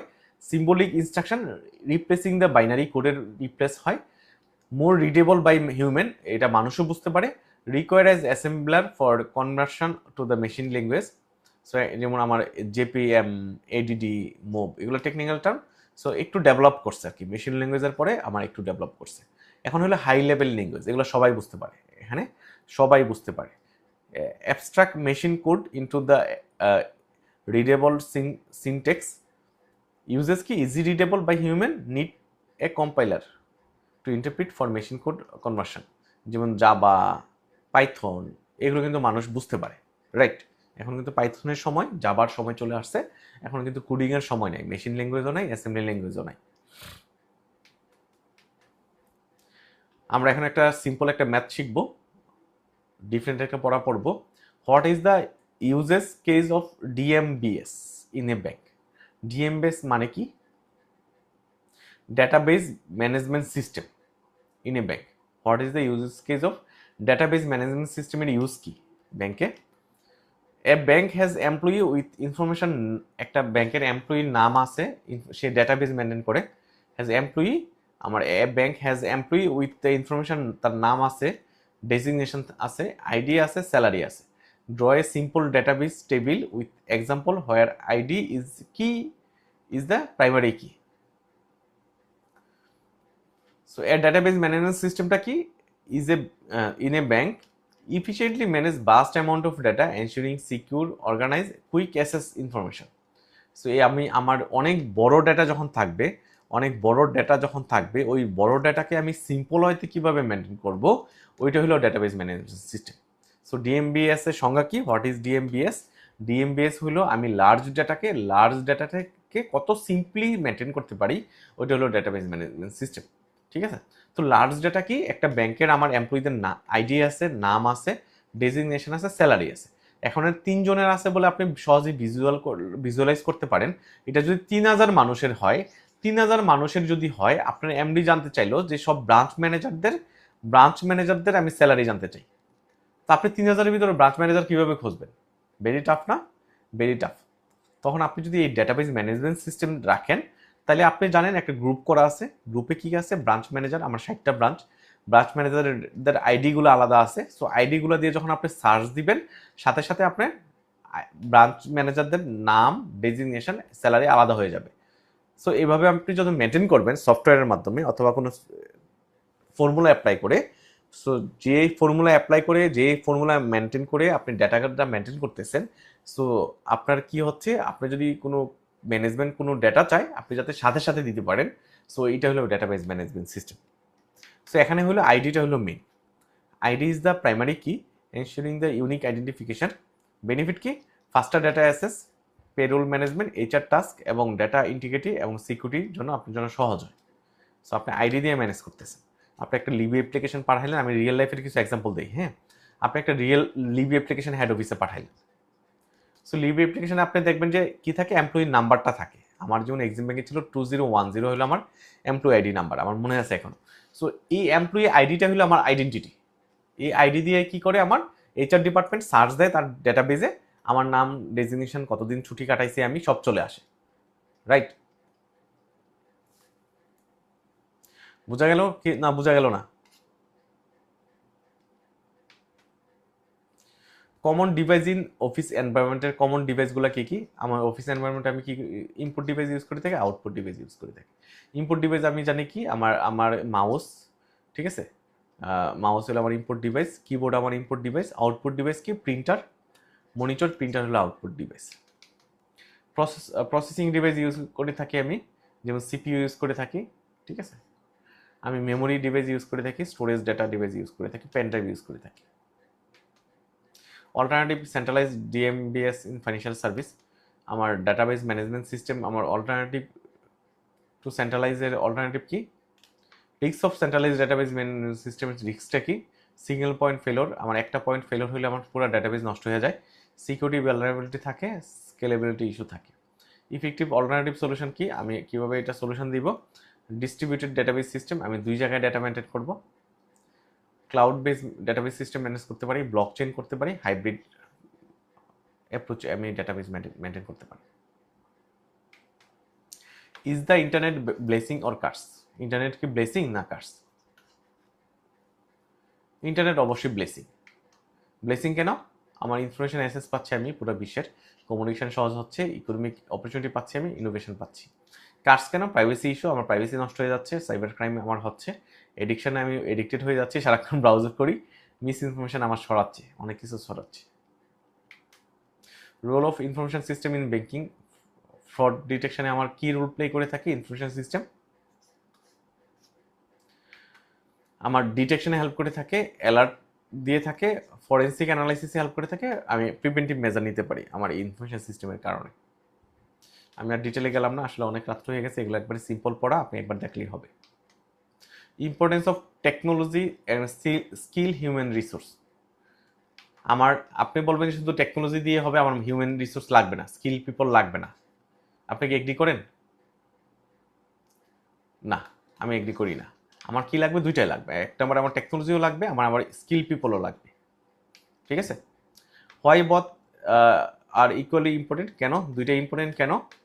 ইফিসিয়েন্সি এবং অটোমেশনের জন্য। আমার টেকনোলজি আছে, টেকনোলজি যদি আমি ইউজ করতে না পারি তাহলে কিন্তু আমি ইফিসিয়েন্সি আমার এনশিওর হবে না। সার্ভিস এনহ্যান্সমেন্টের জন্য দরকার, আমার এটিএম সিআরএম এর জন্য দরকার, ম্যানেজমেন্ট এবং অপটিমাইজেশনের জন্য দরকার। ঠিক আছে? সো আমার স্কিল স্টাফ যদি না থাকে তাহলে আমার কি হবে না, আমি এগুলো মেনটেন করতে পারবো না, আমার ডেস্ট্রয় হয়ে যাবে। অ্যাডাপ্টেবিলিটির জন্য দরকার, হিউম্যান এক্সপার্টিস যদি না থাকে আমি কি করতে পারবো না, আমার মতো করে আমি অ্যাডাপ্ট করতে পারবো না আমার কোম্পানির সাথে। সাস্টেনেবল গ্রোথের জন্য দরকার, আমি একবার ইন্টারনেট নিয়ে আসছি, টেকনোলজি নিয়ে আসছি, আমি ডেভেলপ করতে পারবো না যদি আমার হিউম্যান স্কিল পিপল না থাকে। সাইবার ক্রাইম এবং their relationship to banking. Cyber ক্রাইমের সাথে আমার ব্যাংকের রিলেশন কি? সাইবার ক্রাইমের ডেফিনেশন কি? ক্রাইম ইউজিং দ্য কম্পিউটার অথবা নেটওয়ার্ক ইউজ করে যখন আমি ক্রাইম করতেছি ওটা হলো সাইবার ক্রাইম। ঠিক আছে? অথবা ডিজিটাল প্ল্যাটফর্ম ইউজ করে যখন করতেছি। Example hacking, phishing, ransomware, identity theft. Bangladesh bank থেকে যে ডলার চলে গেছিল ওইটা কিন্তু সাইবার অ্যাটাক ছিল, রাইট? ওইটা কিন্তু সাইবার ক্রাইমের ভিতরে পড়ছিল। সো আমার এটা ব্যাংকিংয়ের রিলেটেড কেন? ডেটা থ্যাফট, আমার ডেটা চুরি হয়ে যেতে পারে, ফ্রডুলেন্ট ট্রানজাকশন হতে পারে, আমার টাকা নিয়ে যেতে পারে আরেকজন, অপারেশনাল ডিসরাপশন হতে পারে, আমার এই অ্যাটাক হইতে পারে, অ্যাটাক করে আমার কাছে র্যানসামওয়্যার চাইতে পারে, মুক্তিপণ চাইতে পারে। সো মুক্তিপণ চাইলে আমি টাকা দিলেই সে আমার সিস্টেমটাকে আবার রান করে দিবে, অথবা সে কী করলো, এটা ব্লক করে দিল। এটা হয় কিন্তু আমার ওয়েবসাইট ব্লক হয়ে গেছিলো কয়েকদিন আগে, ফাইন্যান্সিয়াল লস হয় আমার ব্যাংকে। ইম্পর্টেন্স অফ ইআরপি এবং সিআরএম ইন ব্যাংকিং। আমার দরকার ইআরপি কেন দরকার আমি শিখছি, একটু আগে শিখছিলাম, আমি রিপিটেশনে যাচ্ছি না, যে আমার এন্টারপ্রাইজ রিসোর্স প্ল্যানিং কেন দরকার। সো আমার কাস্টমার রিলেশনশিপ ম্যানেজমেন্টও কেন দরকার, আমি একটু যাই, একটু না গেলে আবার হবে না। সো আমাদের কয়টা বাজে? আমাদের কিন্তু 11:30 বাজে। সো আমাদের ক্লাসটা প্রায় শেষের দিকে চলে আসছি। সো আমরা একবারে ক্লাসের শেষ পর্যায়ে চলে আসছি। সো আমরা একটু মনোযোগটা ধরে রাখবো। সো আমি সবসময় ভয় থেকে আপনার মনোযোগ নিয়ে, আমার এনার্জি নিয়ে সমস্যা নেই, আমার কাছে খুবই ভালো লাগে পড়াইতে, বাট আমার ভয় লাগে আপনারা আবার আলসেমি করেন কিনা। যেমন ক্লাসে 17 জন ছিল, এখন 11 জন আছে, অনেকেই ক্লাস থেকে লিভ নিয়ে নিছে। সো আমরা ক্লাসে সবাই থাকবো, যে থাকবে তারই উপকার হবে, হয়তো ওনাদের হয়তো কোনো ইমার্জেন্সি ছিল অথবা অন্য কোনো কাজে ব্যস্ত, এই কারণে হয়তো লিভ নিছে। তো যে পয়েন্টে ছিলাম আমরা, আমার এন্টারপ্রাইজ রিসোর্স প্ল্যানিং এর ইম্পর্টেন্ট এবং আমার কাস্টমার রিলেশনশিপ ম্যানেজমেন্টের ইম্পর্টেন্টটা কি। এন্টারপ্রাইজ রিসোর্স প্ল্যানিং আমার কেন ইম্পর্টেন্ট? আমার ইন্টিগ্রেটেড ফাইন্যান্স মেনটেন করার জন্য, এইচআর মেনটেন করার জন্য, ঠিক আছে, আমার ইফিসিয়েন্সি ইমপ্রুভ করার জন্য, রিয়েল টাইম ডেটা সিনক্রোনাইজ করার জন্য আমার ইআরপি দরকার। আর আমার কাস্টমার রিলেশনশিপ ম্যানেজমেন্টের জন্য কেন ইআরপি দরকার? আমার management customer interaction relationship maintain করার জন্য, পার্সোনালাইজ সার্ভিস দেওয়ার জন্য, মার্কেটিং এবং সেলস সার্ভিস দেওয়ার জন্য।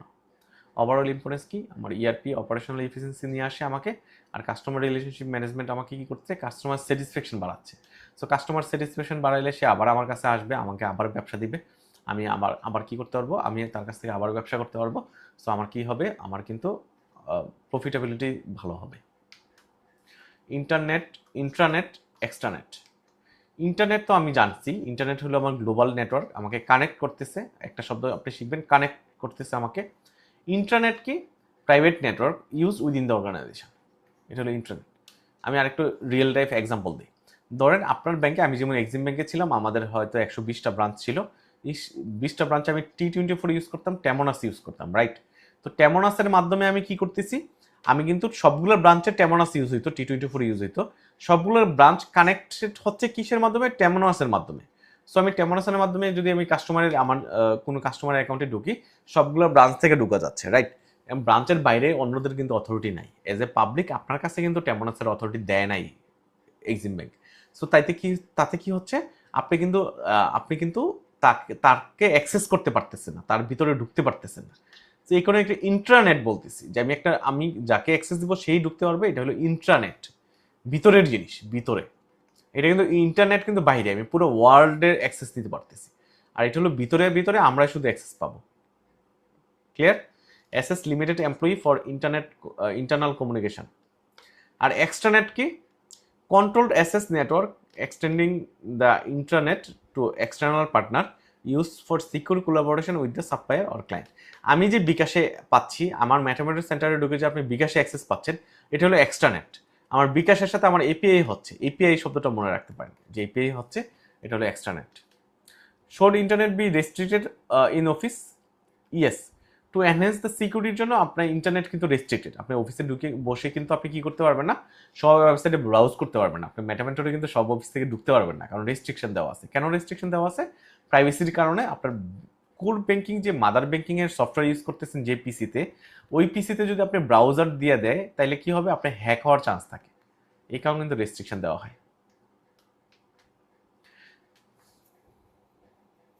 ICT infrastructure failure in private commercial bank. ICT infrastructure failure আমরা কেস স্টাডিতে চলে আসছি, আমরা একবার ক্লাসের শেষ পর্যায়ে চলে আসছি। সো কেসটা করলেই আমাদের ক্লাস শেষ হয়ে যাবে। সো আমরা আরেকটু মনোযোগী হব, ঠিক আছে? প্রবলেম আর ব্যাকগ্রাউন্ডটা কি? নিউ ডেস্কটপ ওয়্যার আমরা পড়তেছি ICT infrastructure failure in private commercial bank. আমরা প্রাইভেট একটা কমার্শিয়াল ব্যাংকের গল্প পড়তেছি, যেখানে আমার কি হয়েছে, new desktop were procured from multiple vendor. আমার হয়তো অনেকগুলো ল্যাপটপ লাগতো, 200 ল্যাপটপ লাগতো। 200 ল্যাপটপ একজনের কাছে পাই নাই, আমি 5 জনের কাছ থেকে কিনছি। উইদাউট প্রপার হার্ডওয়্যার এবং সফটওয়্যার কম্পারেবিলিটি অ্যাসেসমেন্টের ছাড়াই আমি কিনছি। তাহলে ঘটনা কি করছে, হার্ডওয়্যারের সাথে সফটওয়্যার মিলে নাই, কম্পারেবিলিটি হয় নাই। তাহলে এটা একটা প্রবলেম, আমি প্রবলেম লিখলাম। সিস্টেম ইস্যু কি? Computer froze during peak hour due to insufficient RAM. আমার র্যাম যদি কখন হয় তখন আমার স্পিড কম থাকে, রাইট? র্যান্ডম অ্যাক্সেস মেমোরি কম থাকলে আমার স্পিড কম থাকে, আমার কম্পিউটার ফ্রোজ হয়ে যাচ্ছে, হ্যাং হয়ে যাচ্ছে। ডেটা রিস্ক কি? Transaction were entered but not save properly because system restart and software incompatibility. Software ইনকম্প্যাটিবিলিটির কারণে আমার কি হচ্ছে, ডেটা সেভ হচ্ছে না, এটা একটা প্রবলেম। অপারেশনাল ইম্প্যাক্ট কি? Customer delay, manual register maintain করা লাগতেছে, আমার ডিফিকাল্টি ইন আমার রিকনসিলিয়েট করতে আমার সমস্যা হচ্ছে। কন্ট্রোল উইকনেস কি? নো আইসিটি গাইডলাইন নাই, আমার আইসিটি গাইডলাইন নাই, ঠিক আছে? কি লেসন কি? প্রপার কোঅর্ডিনেশন অফ হার্ডওয়্যার এবং software memory standard is essential for smoothing banking অপারেশনের জন্য দরকার। সো আমরা অনেকগুলো প্রবলেমের কথা শিখলাম, রাইট? তাহলে এখন কোশ্চেনে আসি তো। আইডেন্টিফাই দ্য কি আইসিটি রিলেটেড উইকনেস। আমার উইকনেসগুলো কি কি, আমার প্রবলেমগুলো কি কি? আমার 1 নম্বর উইকনেস হলো আমার হার্ডওয়্যারের সাথে সফটওয়্যারের কম্প্যাটিবিলিটি নাই, এটা 1 নাম্বার। 2 নাম্বার হলো আমার কি ইনসাফিসিয়েন্ট র্যাম, এটা 2 নাম্বার। আমার ট্রানজাকশন আর নট আমার কি সেভ করতে পারতেছি না, কেন? ইনকম্প্যাটিবিলিটির কারণে, এটা 3 নাম্বার। আমার কাস্টমার ডিলে হচ্ছে, রিকনসাইল করতে পারতেছি না, এটা 4 নাম্বার। সো সবগুলোই তো আমার প্রবলেম, রাইট? তাইলে সবগুলোই আমার problem. Improper hardware selection, insufficient RAM, use of outdated operating system, সবগুলো আমার সমস্যা। পারবো না আমরা এরকম আসলে? Explain how the insufficient memory এবং incompatible software can affect accuracy reliability of the banking transaction. আমার ইনসাফিসিয়েন্ট মেমোরি এবং ইনকম্প্যাটিবল সফটওয়্যার কীভাবে হার্ম করতেছে আমার অপারেশনকে? মেমোরি কম থাকলে কি করা লাগতেছে আমাকে? মেমোরি যখন কম থাকতেছে তখন আমি কি করতেছি, আমি সেভ করতে পারতেছি না। সেভ করতে না পারাতে আমার কি হচ্ছে, ম্যানুয়ালি রাখা লাগতেছে, ডিলে কাস্টমার হচ্ছে, রাইট? ডিলে কাস্টমার সার্ভিস হচ্ছে। আর ইনকম্প্যাটিবল সফটওয়্যার হওয়ার কারণে আমার কি হচ্ছে না, আমার সাথে সাথে অফ হয়ে যাচ্ছে, ডেটা লস হচ্ছে। সো দেখি তো, স্লো প্রসেস হচ্ছে, ডিলে হচ্ছে, ইনকমপ্লিট ট্রানজাকশন রেকর্ড হচ্ছে, আমি ঠিক আছে, পোস্টিং এরর হচ্ছে, আমার frequent system restarting leading to data loss হচ্ছে, এটা আমি বলছিলাম। রিকনসিলিয়েশন প্রবলেম হচ্ছে, এটাও বলছিলাম, রাইট? সো আমরা পারবো না, একটু সাউন্ড দিয়ে বলি, পারবো সবাই? ইনশাআল্লাহ পারবো ভাইয়া। চেলা করবে। জি, ইনশাল্লাহ। From a ICT management perspective, why the standardization of the hardware operating system and application software important banking অপারেশনের জন্য কেন দরকার? এই যে সমস্যা সমাধানের জন্য। সমস্যাগুলো কি কি? সমস্যাগুলো সমাধানের জন্য দরকার। তাহলে কেন দরকার? আমরা এখানে সমস্যাগুলো দেখি। আমার আমার আমার কি দরকার? আমার কেন দরকার? আমার প্রপারলি সেভ করার জন্য দরকার, ডেটা সেভ করার জন্য দরকার, ডেটা প্রিজার্ভ করার জন্য দরকার, আমার রিকনসিলিয়েশন করার জন্য দরকার। তাহলে আমি কি পেলাম? ডেটা প্রিজার্ভ করার জন্য দরকার 1 নাম্বার, আমার রিকনসিলিয়েশনের জন্য দরকার 2 নাম্বার, ঠিক আছে? সো আমি দুইটা পাইলাম। দেখি তো আমার এখানে কি বলছে, অ্যান্সারে কি বলছে। আমার এনশিওর দ্য স্মুথ কোঅর্ডিনেশনের জন্য দরকার, আমার রিলায়েবিলিটির জন্য দরকার, আমার reduce the operational risk and customer dissatisfaction কমানোর জন্য দরকার। ঠিক আছে, স্ট্যান্ডার্ডাইজেশন কেন দরকার, আমার স্মুথ কোঅর্ডিনেশনের জন্য দরকার, ইমপ্রুভ একুরেসির জন্য দরকার, সো আমার কাস্টমারের ডিসস্যাটিসফ্যাকশন কমানোর জন্য দরকার। সো আপনি ওই আমারগুলো লিখতে পারেন, এটা না লিখে এই তিনটা না লিখে আপনি এই তিনটার জায়গায় আপনি কিন্তু ওইগুলো লিখতে পারেন, যে আমার ডেটা ঠিকভাবে সেভ করার জন্য দরকার, তারপর আমার কি সেজন্য দরকার, রিকনসিলিয়েশনের জন্য দরকার। আপনি বললে হবে, হবে না যে তা না, হবে।